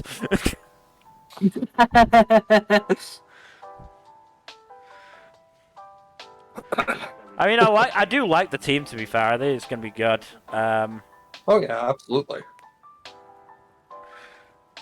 I mean, hey, I'm always happy to get more Ming Ming and more Murase, so yeah, definitely not going to complain about that one. Indeed. And obviously, we've got the shit with Ai and Utsuro. That's going to be a whole thing. I mean, on the key visual, we can probably tell what the various matchups, or some of the matchups, are going to be, because we've got... we're going to have Pepesha against Kufufu again, which, to be expected, given that makes sense. Given the history there. Piltz, it seems to be going up against the Angel person. And then Ming Ming against Horny Boy. Then Draj just looking lizard. Horny dude, Boy. Yeah. I think they're a was boy. it? Yeah, voiced by a guy, so I'm assuming so. No, it's just the fact that you called him Horny Boy. I don't. We haven't gotten his name yet. I know, but it's very funny. Also, He's Angel Girl is called Inori Hallelujah. Oh my god. There's no way. That's so on the nose. I love it. Oh, that's great. That's Yeah. brilliant. That's 10 out superhero of 10 naming. naming. Classic superhero naming. Oh, it's wonderful. Yeah. But yeah, now this. Looking forward to getting into the meat of the plot now. It's going to be great. Really hoping Shai does get the sword she has on the key visual. Yeah. Very, very hype. Unless either of you two have anything else for Shai? I'm just having a blast with this season. It's very fun. Yeah. So fun. Yeah, no, honestly, yeah, I'm all in. I'm having fun. All right, It's good stuff. let's move on then to Spice and Wolf Merchant Meets the Wise Wolf. Thank God I got a break. So, dude, I was talking almost the entire first half of the stream. I know I don't have that many shows in the first half of the alphabet this season, but I have like 6 in a row from Red Cat Ramen down to Shy. Mm-hmm. But yes, this is me solo talking, so... no, this is good stuff. This current arc is basically, Lawrence, and Hollow arrive in a town, and, they meet a merchant in the town who is very quickly smitten with Hollow, and due to their cover story, they can't exactly say, like, try not to hit on Hollow, because, she is going to attract attention regardless. Mm-hmm. She is a charming woman after all. Yeah. But yeah, Lawrence also gets news that the hometown that Hollow wanted to go back to has been destroyed, and he withholds this information from Hollow because he doesn't know how to tell her this. Hmm. And this, of course, backfires, unsurprisingly. Classic miscommunication bullshit. Yeah. I mean, at least this one makes sense. Like, how do you tell someone this shit? Yeah. But yeah, it goes badly, and so in addition to this, Lawrence makes a wager with Amati, the other merchant, and he decides to manipulate the pyrite market in the town that they are in order to win the bets. And to do that, he buys off of credits. Or rather, he sells a bunch of pyrite to Amati on credits. Yeah. It's a lot of stuff, but it's very interesting, and I get the feeling this is handled a bit better than the light novel, just because there's more thorough explanations involved, but still pretty interesting stuff. Again, that was my main issue with the anime, is just that it does seem like it's having to miss out a fair amount of explanation stuff. You know, internal monologues and all that. Kind of a necessity when adapting. Like, it's very hard to not make internal monologues a bit awkward. But yeah, not to mention, you know, there's a certain amount of the topics that they are covering are, you know, can be getting into some relatively complex economic theory. So yeah. It's always going to be hard for them to, you know, explain it quickly in a way that makes sense. Yep. And especially when they've got, you know, probably a more limited runtime than in the novels. Yeah. No, of course. Yeah, you'd probably have a much easier time with the novels, I suspect. I'm sure I'll get to them eventually, or at least the audiobooks. I believe the audiobooks are done by the voice actors for Hollow and Lawrence. I believe I think the first two are just J. Michael Tatum, but the third onwards is both of them. Yeah. Also, the motherfucking chocolate guy's at it again, but that's neither here nor there. Of course he is. He always is. Built a fucking Eiffel Tower replica this time. Of course he did. It's the Olympics. Yep. Yeah. But yeah, no. I am definitely going to keep following this, at least until the end of the season. I'm probably going to check out the novels at some point via audiobook, but yeah. It's an issue of money at this point. Yeah. Because it's a long series. That's why I'm doing the audiobooks rather than the actual volumes themselves. Get fucking credits from all. They're free on Spotify, I'm pretty sure, as well. Oh, fair enough. But I don't know how many of them are free on Spotify. But yeah, you can just use Audible credits or something. Yeah. But anything else you want to mention for Spice and Wolf? No, it's good stuff. Let's move on then to Suicide Squad Isekai, which is still not fucking available over here. Man. Also, fair warning, I haven't watched the two most recent episodes because when I tried to watch episode 6, the subtitles didn't work for some fucking reason. Really? Okay. Yeah, Max was being stupid. I don't know what else to say. Huh. Weird. Okay. Well, mostly more of the same. What was the last episode you watched then? Episode 5? Episode 5. Okay. Which ended with, them coming back to the fortress and, Enchantress and Thinker had obliterated it. Yeah. Which, like you do. Yep. Hey, the whole thing with Ratcatcher was fucking hilarious. Oh, yeah, no. Ratcatcher was very funny.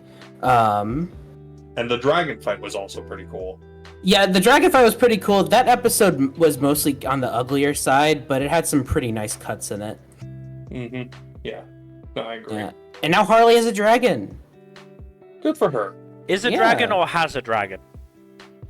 Has a dragon. Has a dragon. She has adopted a baby dragon. She has adopted a baby dragon. Okay. Yeah, baby dragon. Now we just need Time Wizard. Oh, god damn it. Laugh at my Yu-Gi-Oh jokes. God damn it. I chuckled, and I was trying to think of a way to continue it, but I'm not that smart. Okay. So. Okay, it's fine. But yeah, Enchantress and Thinker, interesting duo, and it also seems like Enchantress might not be all into what's going on here, but we don't know for sure. Without getting too deep into spoilers, we see Killer Croc as well. Yeah, I suspected he was the last member of the previous squad. Yeah. It's a pretty neat lineup. I initially thought that Enchantress might have been Poison Ivy, just because that would have been an interesting dynamic between her and Harley, but now they went with Enchantress, that's fine. I do wish they were they leaned more into Harley being, bi. Well, not all well. anime will do that. Unfortunate. Missed Yeah. opportunity right there. Yeah. Well, you never know. They might come around on it. Probably. Yeah. But yeah, mostly just some good stuff. I won't get too deep into the details. But they raid the fortress through very Peacemaker does some pretty messed up shit to one of the elves that is being brainwashed and gives them the opportunity to fight back. I'm not surprised Peacemaker does some fucked up shit. Yeah, he kind of does. Voice actor killing it, of course. I mean, it's Geass, of course he's killing it. Yeah, of course he is. Yeah. It's also very heavily implied that, I mean, it was already implied, but it's even more obvious now that the queen seems to have some sort of, yeah, she's very sus. She's up to some shit. We don't know what's up with her. Yep. Yeah, I have no idea what the fuck is going on with her, but yeah, sus. Yeah. Super sus. Extremely sus. There's also Katana shows up again, and Harley has another fight with her, and has Is it better than the Clayface. first one? Yes, and has Clayface turn into a sword. Oh, that's awesome. Yeah, it's so cool. It's a great fight. And she makes use of Clayface's power to control the earth around them as well, which is pretty neat. Just a fun fight in general, and they seem to actually be enjoying themselves. Even Katana. So, but, yeah. I'll answer that. What the hell is going on with Katana right now? Not really. It doesn't seem. It seems like she has her own shit going on, though. It seems that much, but we don't know. We don't know too much. We don't know what their ultimate goal is. Yeah. Well, just have to wait and see. Yeah. But yeah, some good stuff. We see more history between Harley and the Joker as well. This version seems to be much less acrimonious than the relationship that's typically depicted between the two. Yeah. At least for now, we don't know if that's the actual truth behind the relationship or not. And Sure, we've only really seen this from Harley's side so far. Yeah, which is a bit sus, but I don't know if they're just going with a different take on the relationship, which, I mean, would be disappointing, but I'm not entirely opposed to it because it's at least something different, but...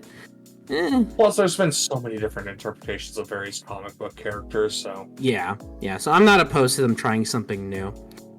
One interesting sequence was the Thinker tried to go into Harley's mind and just gets absolutely tortured by the Joker and Harley in Harley's minds.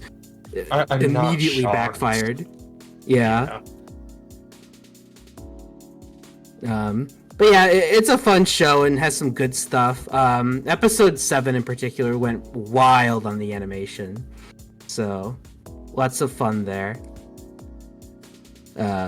Curious to see where things go from here. Uh-oh. Oh? Number got kicked again. Fucking Discord. Yeah, Discord sucks. And yet we rely upon it. Because we have to. And we're too stuck in our ways to Welcome change. back, Number. I'm tired of Discord. Oh. But yeah, thank you. But yeah, just 3 episodes left, so curious to see where things go from here. Oh yeah, we'll be done with this by the fucking mid-season check-in. Holy shit. Yeah, it's a little weird. Some of you will be done with it by the mid-season check-in. Well, hey, Sorry. if you're lucky, you'll be able to watch the whole thing before the end of season. Mhm. Stupid Channel 4, stupid HBO Max. Yeah. Fraggle. Yeah. Let's move on, though, to That Time I Got Reincarnated as a Slime, Season 3. Should be saying fucking, whatchamacallit, where's my joke? Where's my joke in my notes? Yeah, we should be calling fucking Ramaris Hidetaka Miyazaki with all the fucking poison bogs she wanted to put in the dungeon.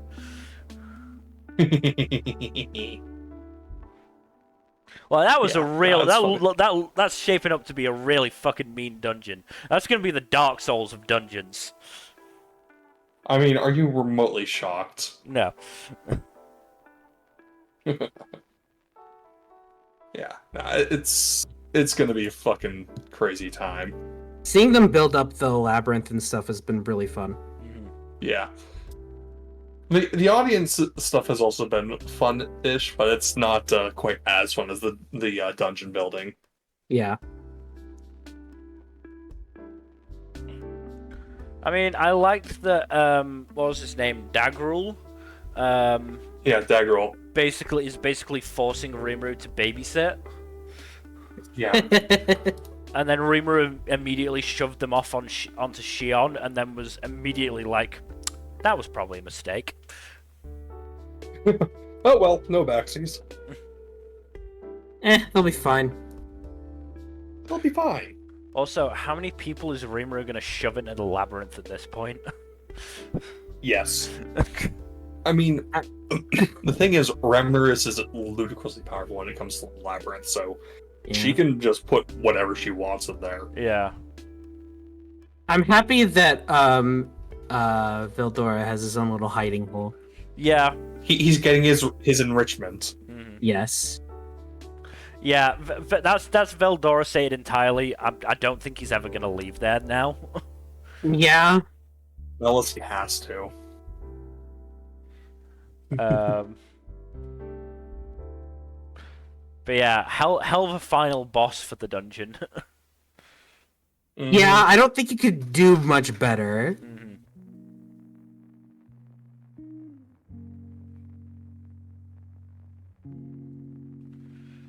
And we finally get introduced to the Fox girl that's been in the last 2 OPs, Momoshi, who is quite interesting. Yeah, that whole thing is very interesting. I like the random bit of fucking Hakuro lore that just got thrown out there. Yeah! It is just as jarring in the novels, believe me. Oh, by the way, Hakuro is married and has a kid. Yeah, great. Wait, what?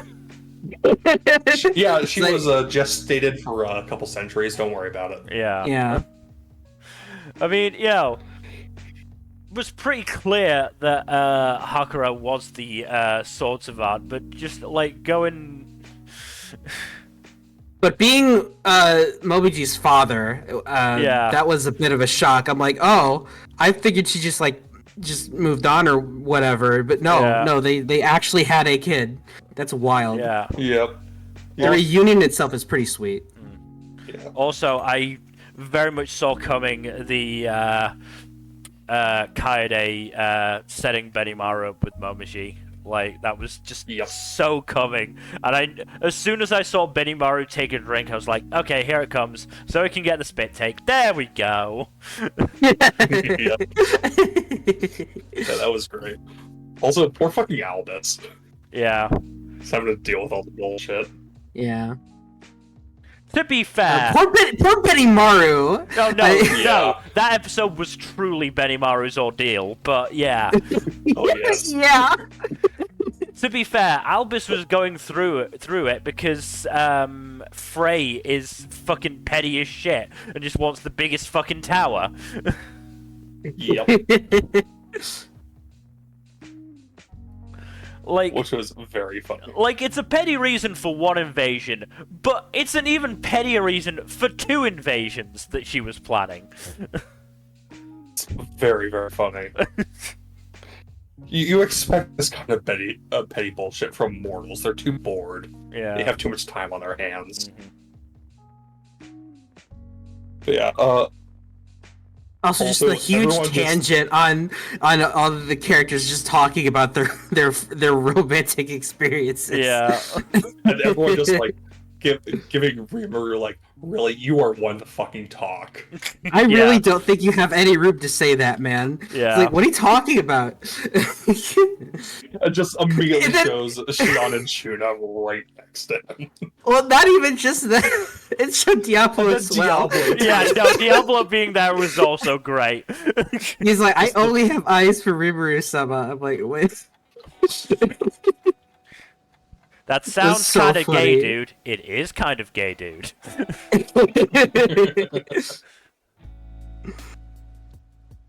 Yeah, no, that's very funny. It is very funny. This is a great episode. Just lots of good fun. No, Oh, you're fair, gonna love the next episode. I've been enjoying this arc, to be honest. I have. No, this has just been good fun. Yeah. I have no real complaints. This is just it's great. This is the kind of stuff that Slime strives in. So Yeah. Like that's really I fun. feel like this is the kind of stuff Slime was definitely trying to do in the first season, but wasn't quite succeeding as much because we didn't have this investment with the characters, or certainly I didn't have the investment with the characters. I know the two of you felt much more positively towards Slime season 1. the than I awkward did. pacing didn't help. To be fair, Yeah. there's also the pacing. Yeah. So I'll give you that. But you know, they were trying to do this stuff in like the first half a dozen episodes, and I was like, I kind of like these characters, but it's not landing as much. But, you know, 60 episodes later, I'm like, I love these characters. I'm happy to watch them do fucking anything. Yeah, exactly. If I'm gonna watch Rimuru and Ramirez become Miyazaki in real time, I'll fucking do it. Yep. Great. But yeah, whatchamacallit? I think y'all are gonna get a kick out of the next couple episodes. Okay. I'm not going to say why. Yeah. It's funnier if I don't. Also, I do kind of like that the leaders of the Bovoids and Equinoids were so pissed at each other that they just no-sold Rimuru's aura. Yeah. Hey, I'm trying to be a menacing demon lord over here. Could you not? And that they called this big hulking fucking like high goblin Rigurd a civil official. I mean, he technically is. I know he is. I know he is a civil official, but he's just so fucking big and, you know, muscly, and it's like, you're just a civil official. It's like, I am, but that still hurts. I'm more than that. Yeah. I'm more than my job. I have these muscles.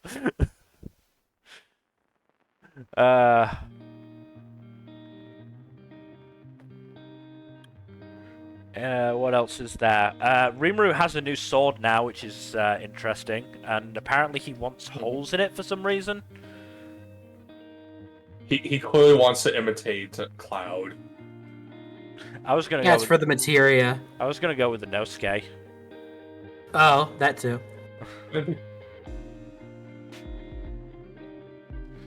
And yeah, Shuna casually taming 2 demon lords with snacks is also very good. Also, Sounds about right. yeah. Also, Veldora tried to claim to be an adult when he's clearly not. No. There's not He's so much he's a more fish in that man-child. room. Yeah, no, he doesn't get to call himself an adult. Anyway, we should unless either of you have any more closing thoughts for Slime. Nah, Not really. This shit's Slime is fun. Yeah, no, it's been good. We should move on to Tower of God, Return of the Prince. I have now watched episode 1. What do you think of the new characters so far? To be fair, you've only just met them. I know. I'm definitely met on Wagnon. That's fair. He does seem like a bit of a jackass. I'm assuming at this point, given his ring, he is the titular prince who is returning. Most likely. Which is, I don't know much about I don't remember much about the lore, or if there's really much about, I think it's Jihad. Yeah. Himself. Yeah. But, like, there are quite a few implications, I imagine. So I am very curious as to how that's going to factor in. Yeah. There was the kid who I don't think we got a name for him yet. Oh, the ramen delivery kid? Yeah. I think he gets named later. Yeah. He was kind of neat. What was it? Was it aunt and niece duo?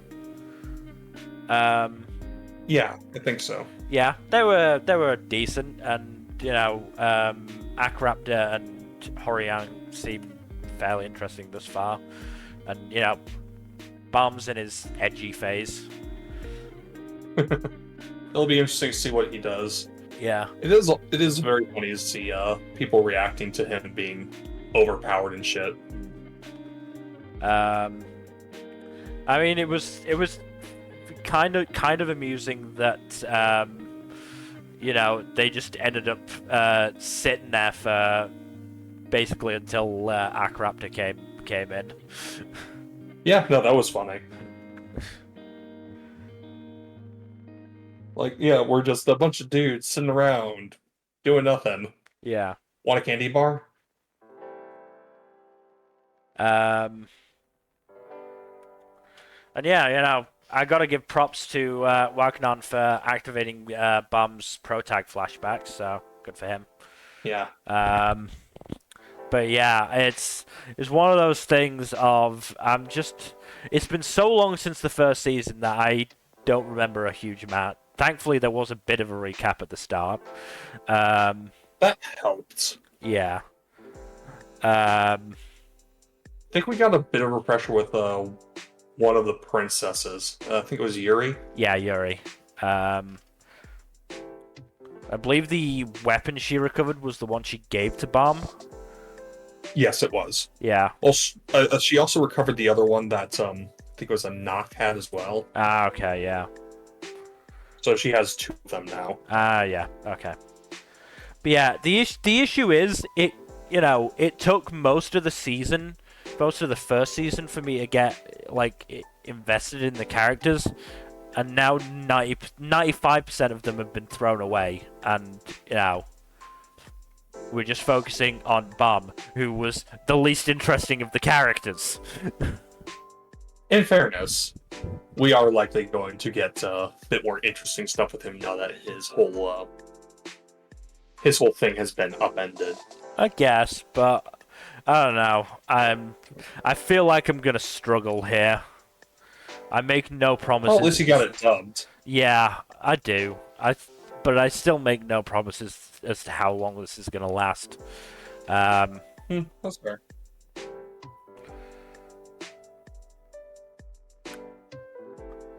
Yeah, I mean, are you okay to move on just discussing episode 1, or do you want to talk about other ones, the next couple? No, I can wait until you catch up on those. If I catch up on those. If not, I'll talk about them the next time. Yeah. Alright, let's move on then to Twilight Out of Focus. This shit gay. Gay, homosexual, gay. What gave you that idea, Nmbr? Yeah, I don't know. It's pretty gay, you know? Yeah. Mm-hmm. It's very funny that this and Senpai and Otokonoko air on the same day. Yeah, it's a very queer day. Yeah, very queer day. So I really should try. I tried to watch Senpai's and Otokonoko. My lineup was already fucking full. Yeah.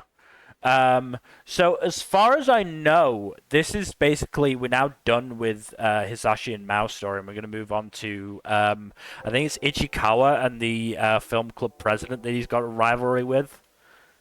Oh, Interesting. I haven't watched episode 4 yet because I didn't have time, but because this is like very much based on like several short form runs, like the Mount. So it's a kind of anthology-ish type thing? Like the Mount Hisashi stuff, as far as I know, is like 9 chapters, something like that. Huh. Okay. Interesting. So 7 chapters. So you've got Twilight Out of Focus, then you've got Twilight Out of Focus Overlap, which as said, I think I don't know. I honestly don't know at this point what they're focusing on what they're not.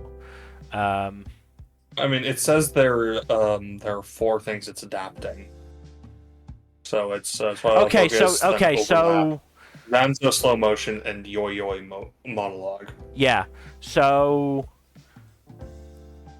wow, this fucking author has really just like gone absolutely ham in this universe, because there is actually sequels to the Mao and Hisashi stuff with Overlap and Long Take, which are both focusing on Mao and Hisashi. Then, as Jack said, there's Zanzo Slow Motion, which focuses on the president of the film club and Ichikawa.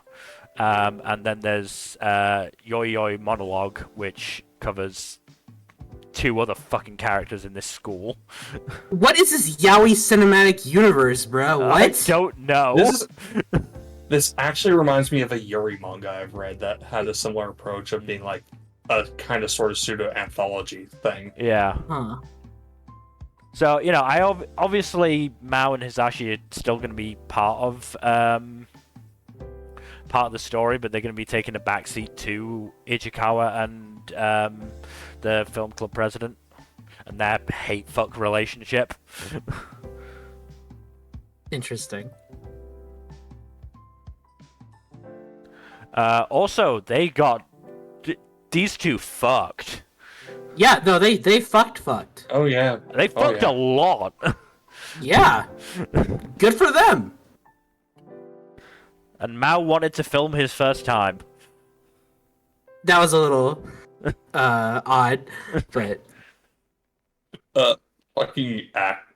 fucking camera dudes, am I right? Yeah. yeah. But yeah, no, I enjoyed it, even if we did get a little bit of stereotypical drama of Mao and Hisashi kissing and then Mao leaving and apparently not talking to Hisashi.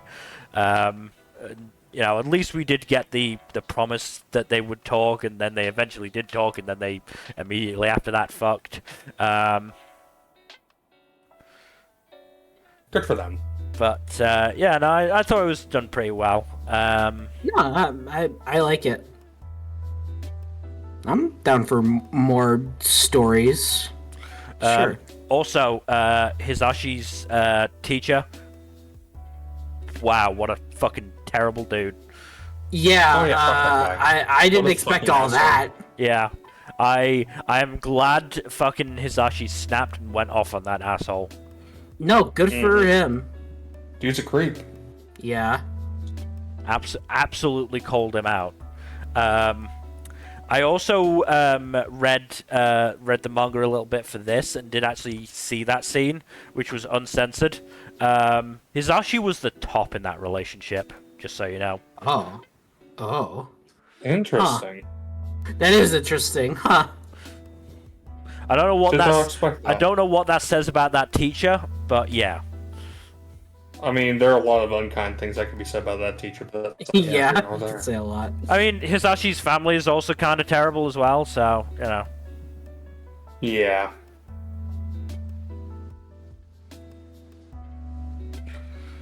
But yeah, no, I'm liking this so far. Looking forward to what is going to be a far tenser, I think, atmosphere between the two romantic leads. This could be fun. Yeah. But yeah, I think that's pretty much everything.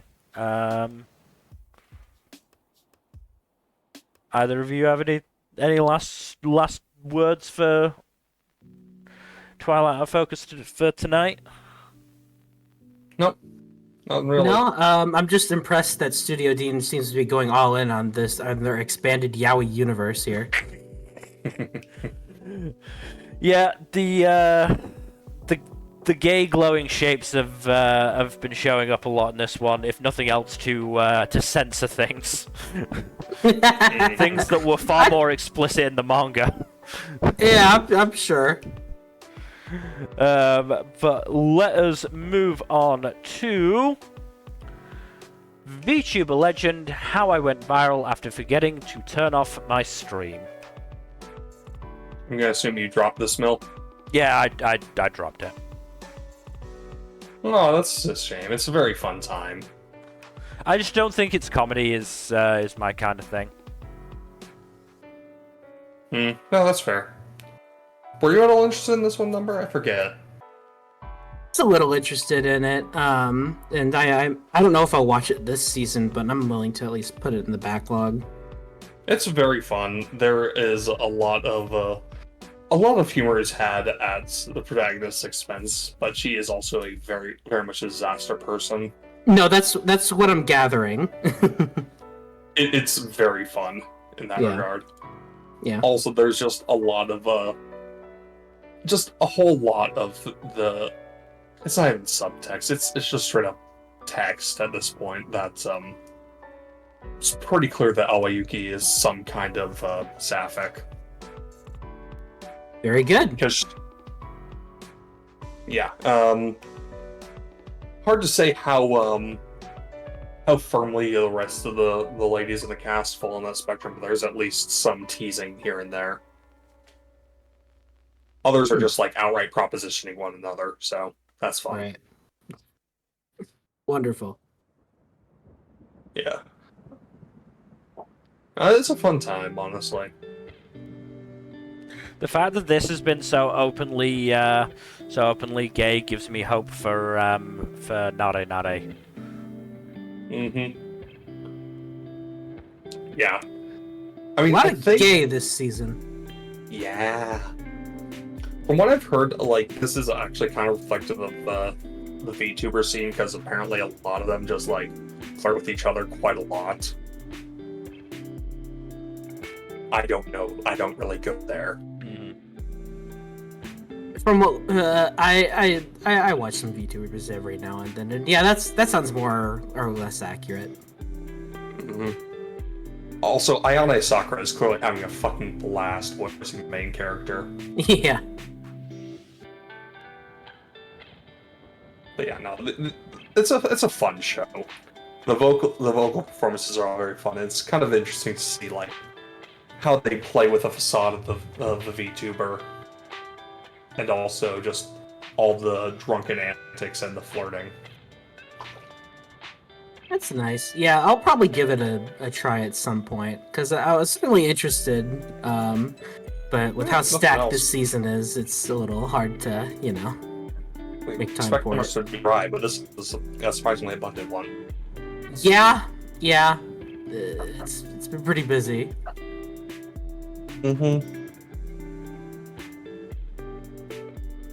But yes, only a few shows left. Yeah, let us move on to why does nobody remember me in this world? I'll probably be dropping this one. not a particularly bad show at all. Episode 2 is mainly just the main character and this woman who looks like an angel, and we don't know if she is an angel. She won't specify what her species is. But yeah, mainly just establishing their dynamic, and it's pretty fun. But overall, I just don't feel myself being interested for very long. I had to push myself a little bit to watch episode 2. Yeah. So, yeah, I'm sure y'all know how that feels. Oh no, absolutely, yeah. Yeah, not a bad show at all, and I definitely see potential here. If I see more positive things about it, then I might pick it back up at some point. But I kind of I want to make more room this season, you know. Yeah. I'd rather use this show's slot on something I was a bit more interested in, like Naranare. Understandable. Yeah. So, yeah. Not a bad show at all, though. All right. It's based on episode 2, because it only has 2 episodes out. Okay. Yeah. All right, let us move on then to our penultimate show, which is Wistoria Wand and Sword. This is good. This show's really good. Am I the only one seeing some gay vibes between Will and Rusty? At the very least, I'm pretty sure Rusty has. I think Will. Rusty's into Will. Will is pretty. Will seems to with, only. With I think Will only has eyes for. Will Elsie. has 2 hands for a reason. I mean, with his glasses, he has 4 eyes. So Yeah. I guess he could have multiple eyes as well. Yeah. No. Rusty certainly seems. You know. Interesting and Yeah. very very positive towards Will, which is good. You know. Yeah. It's nice Look that at Will has- building up his own has little friends. harem. Yeah. Mhm. Though, as much as it looked like part of the episode that Iris might be a part of it, probably not the case. No. What's really funny is, like, if you pause and actually look at the captions on her profile, it says, like, some of the information may have been edited. Yeah. Yeah. I mean, look, Which, Mal kind of gives the game away because she gives the name Iris Churchill and her name is not Churchill on Mal. So it kind Yeah, of but how many gave the people are game going to- away. How many people are actually going to think to check Mal before watching the episode, though? Me. I have the Mal page up on the other screen Yeah. when I watch something. Yeah. Fair enough. So I Yeah, but often we're do not- too. None of us are normal anime watchers. fair.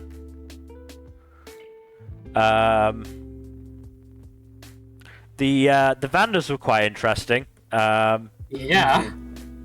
I mean, Elfaria could not give less of a fuck until Will's name was mentioned. Mm-hmm. Yeah. Yeah.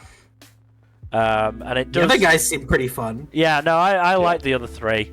It does look like we're gonna get into the plot a bit more, which I think is good. As much as I've enjoyed the first 3 episodes, there is only so many times I can watch Will murder something.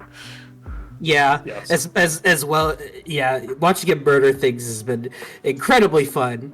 But I'm ready for a plot as well. That barrier's gonna fucking break. Oh and no, it's gonna that barrier completely change everything. That barrier is 100% breaking at some point. It's just whether the anime gets to it. Yeah, I'm wondering if the barrier might be hiding some sort of thing. What if the barrier's a bad thing? Who knows? I mean, this is not a great society if fucking Edward gets a job. Yeah. I mean, Jesus Christ, that entire last sequence, the animation and just production was on the level of some shows' finales. Like, Yeah. Jesus. Oh my God, that fight was so good. is so consistently well produced. It's insane. Yeah. Yeah, this show's absolutely gorgeous. I love am it. really hoping that the break it's taking this week is because of the Olympics and not production issues. I'm sure it And so is. there is a but- recap episode this weekend. I Right. believe. So they might, yeah. I don't know if it's a production issues thing or something else, but yeah. I'll need They are- to I'll need to look on Sakuna and their Twitter accounts. Mhm. Also, it is a manga, I believe, is the source material, not a light novel. Yeah. Yeah, which is interesting because this seems like it should be a light novel, if I'm honest. It has some light novel energy for sure. Yeah. It's by the non-machi author, so Yeah, that's probably exactly why. I mean, if nothing else, it's getting me really into the mood to reread Seven Spellblades again. So I need to get on those light novels. honestly, I would love to, but I don't have the time right now. yeah. No, yeah, that's the thing. I have the new volume of Eminence and Shadow right here, and I still haven't read it, despite really wanting to, just because I just do not have the time right now. Oh hell yeah! Seven Spellblades got an audiobook. Oh, Excellent. cool. Awesome. Ooh, that's awesome. Yeah, that is cool. I might get those those audiobooks then. Only the first two are out right now. Volume 3 is coming out in only the first one is out right now. Next one comes out next month, and then there's one more in November. That's really And cool. Yeah. Also, as much as I was saying maybe gay with Rusty might be a girl. Yeah, maybe. It's another- I think it's that's a- also a possibility. It's another round of anime what's boy really or girl. Yeah. Because they also don't have a voice actor on Mal right now, so I can't Wait, even. yeah. I wait, can't even who's check voicing that. Rusty? I don't That know. is I don't sus. know. Let's see if Wikipedia has one. That's so weird. Cause wait, what? No, voiced by unknown. What? They're intentionally hidden? I don't know. Why? I don't know. I've never seen that before. What the hell? Are they not They're in the clearly trying to hide credits? something. Yeah, they're intentionally hiding this. I wonder if their actor's a spoiler. Maybe. Hard to say. It's Kenjiro Yeah. Tsuda given the performance of his lifetime. Yes, absolutely. That'd be so fucking funny, but no. Plot twist of the century. Yeah. Yeah, man, that's bizarre. I've never seen that before. I'll also say the subs have had a couple of errors in them that I've noticed. And it's Or to be like fair. spelling errors or like So the one that I specifically wrote down was there was a gap between lines. Will said, "I've already," gap, and then the sub said, "Monsters like this plenty of times." Yeah, I remember that. oh, that might just be a coding error then. Yeah. I don't know. But it's to be fair, I noticed it in I think Archery as well, and maybe another couple of shows. The subs Damn it, have Crunchyroll, get your shit together. the subs have been a little more. They have had more errors in them than I feel like I've noticed in other episodes. I don't know. Maybe this is the same standard and I'm just noticing them now. I don't know, but I don't think so. Certainly.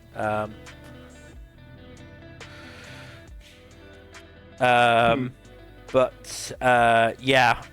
The headmistress was interesting. Mm-hmm. Oh yeah, she's seems supportive of Will, but also seems to have her own intentions here.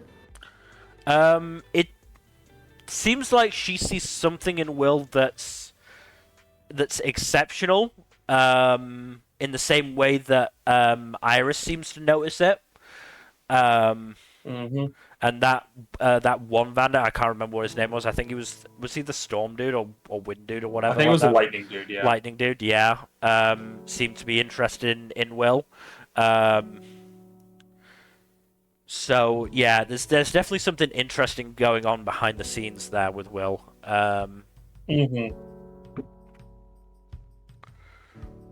But yeah, definitely just gonna have to see next week what they're if they're gonna get started into the plot fully now. I certainly hope so. It's not at a level of if they don't get into the plot properly next episode, I'm gonna drop it. But it is gonna be one of those things of come on, please get into the plot now. I really want to see what this plot you're setting up is. You can't keep leaving hints that this fucking barrier is gonna fall and then, just have Will kill something every week. Or fight a teacher every week. But yeah, I think that's everything from me from Wistoria. It's animation's been great, production's been great, and it's just whether they can get to the plot now and it can keep up with the visuals.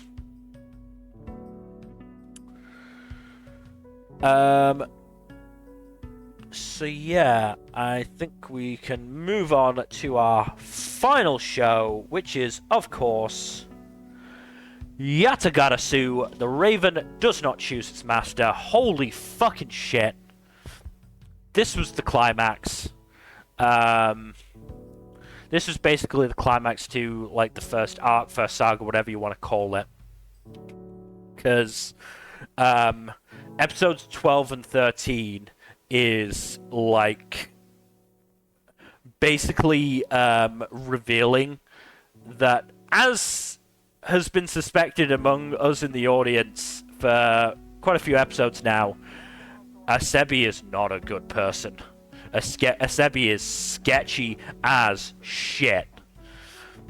I mean, the first part of episode 12 is basically the prince semi-telling off Shiratama and Masaho, but certainly, like, baiting them into making the right decision, basically. Shiratama to get back with her beau, Kazumi, who is, as it turns out, was not beheaded and is actually alive, which, okay.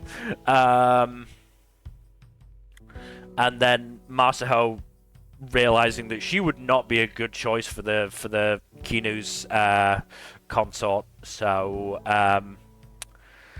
and yeah, going into all the shit that Sebi's done behind the scenes is honestly holy shit. If I had watched these two episodes before the spring wrap up, certainly, I mean, even if I'd only watched episode 12, I'm not sure if episode 13 was out in time for the spring wrap up. But if I had, Asebi would have been my antagonist of the season.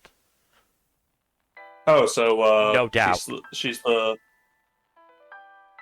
Sorry, I stepped away for a second. No, Asebi is sketchy as shit. There is. Oh, is she the actual big bad, or is she just scheming? No, she's just been scheming the entire time. Because the point is, these first 13 episodes, I believe, has covered two volumes of the novels.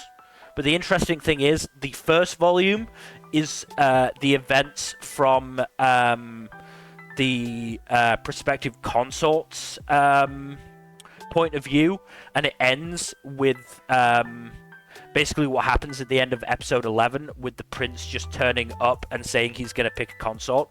So throughout that, we don't get any of the prince stuff, any of the Yukiya stuff, and then volume 2 is the stuff with the prince and Yukiya.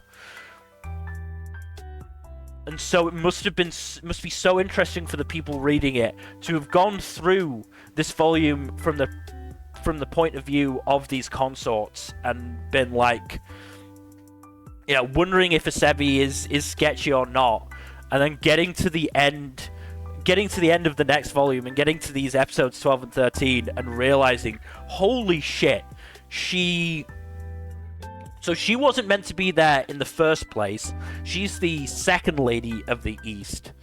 the First Lady of the East bowed out because claiming to have pockmarks, but we found out that she didn't have that. As it turns out, the implication is that Asebi set the First Lady Futaba up to be raped by a servant. Oh, shit. That is the implication. That's some devious shit. Holy shit.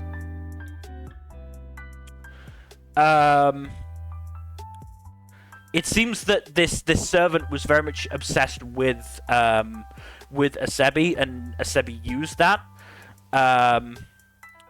Then we get to so this servant Kasuke was the one who actually got beheaded instead of Kazumi the gardener, who we thought was the one beheaded. And it was always weird that, you know, when we thought it was Kazumi, that he ended up in Masaho's room instead of Shiratama's.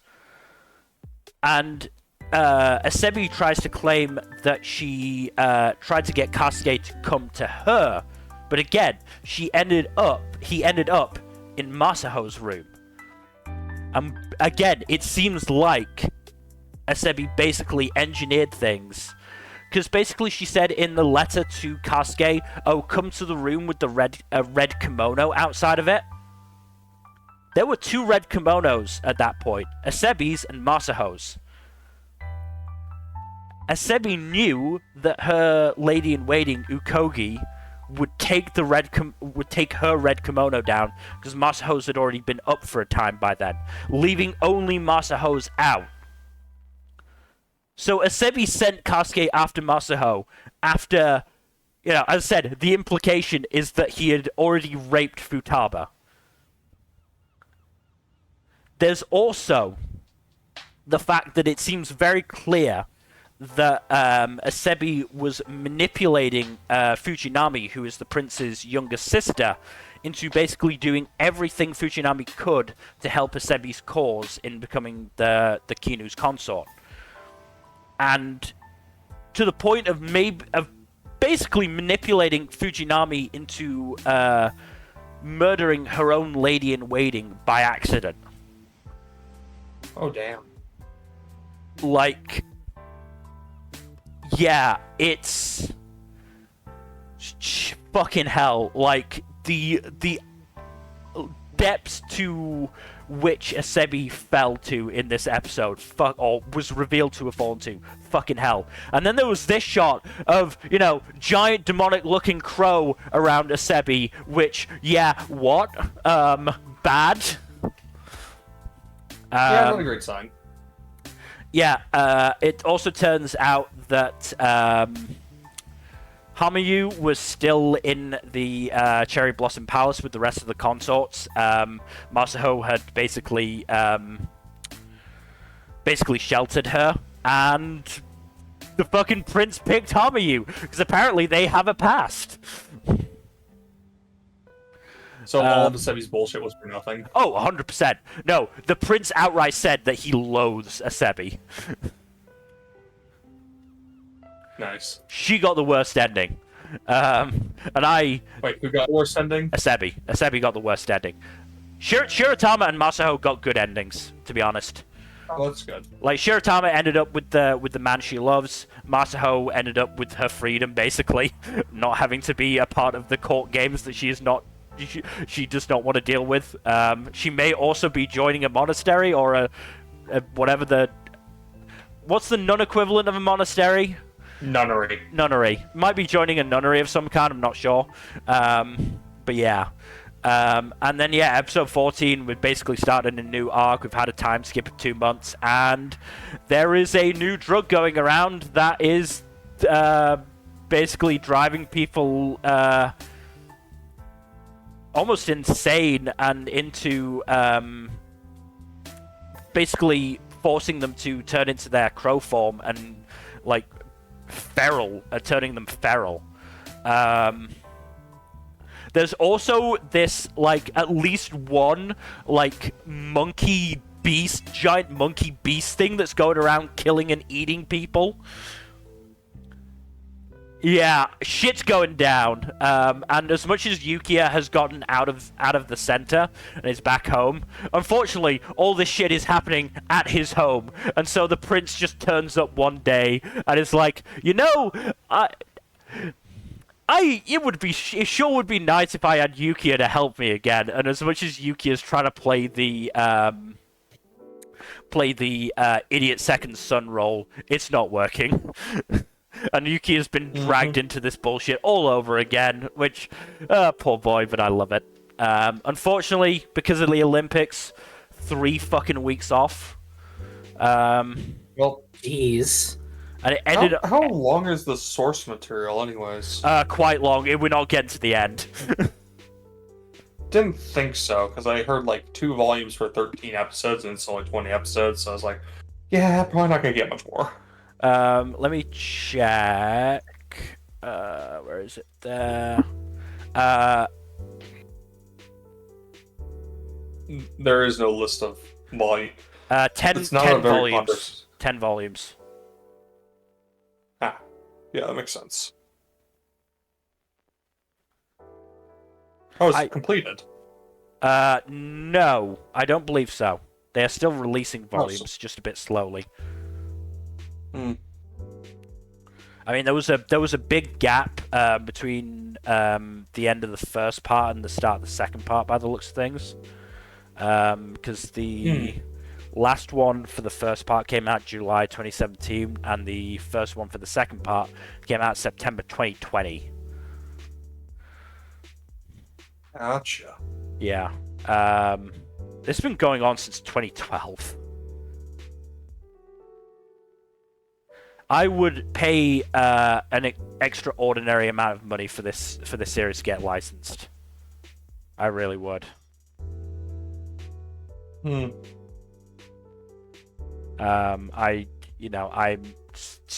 really, really fucking enjoying this.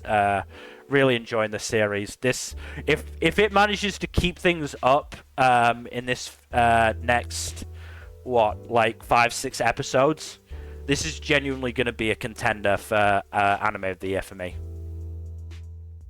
Ooh, neat. I'm glad to hear. I'm definitely going to watch it before the end of the year. I will try my best as well. I'm gonna try and rewatch it.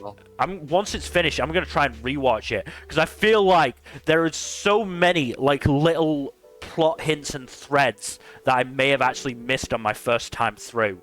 Now that I know what and will know what's happening, I'm gonna spot them, and I cannot wait to do that because that's the beauty of foreshadowing. Yeah, because I think this series has been so good at the foreshadowing thus far that I think it's going to be fucking great. But yeah, that is everything. That is where we're going to end. So thank you everybody for watching. Hopefully you've enjoyed. Yeah, we've had some casualties today that we'll take into the mid-season, but we've still got a fairly decently sized list, I think. Now, a couple shows I'm probably going to want to just limit thoughts on them until wrap up. Yeah. But yeah, we'll obviously figure that out once we go off the air. So thank you everybody for watching. Hopefully you've enjoyed. In terms of future stuff, Tuesday, Thursday, Saturday, and Sunday, I promise there definitely will be a stream this coming Thursday, regardless of if it'll be a solo stream or not. Unfortunately, the last 2 weeks I have both been tired and very busy. This past Thursday, I had a lot of anime to watch, so I wanted to make sure I did that. But definitely going to be streams Tuesday and Thursday this coming week. We'll see what happens, what we will do on Saturday and Sunday. Otherwise, again, thank you for watching. Please do give us a follow here on Twitch and all that YouTube stuff. Like and subscribe, comment down below, bell icon, etc. And otherwise, hopefully, we will see you tomorrow. Good night. Later. Bye bye.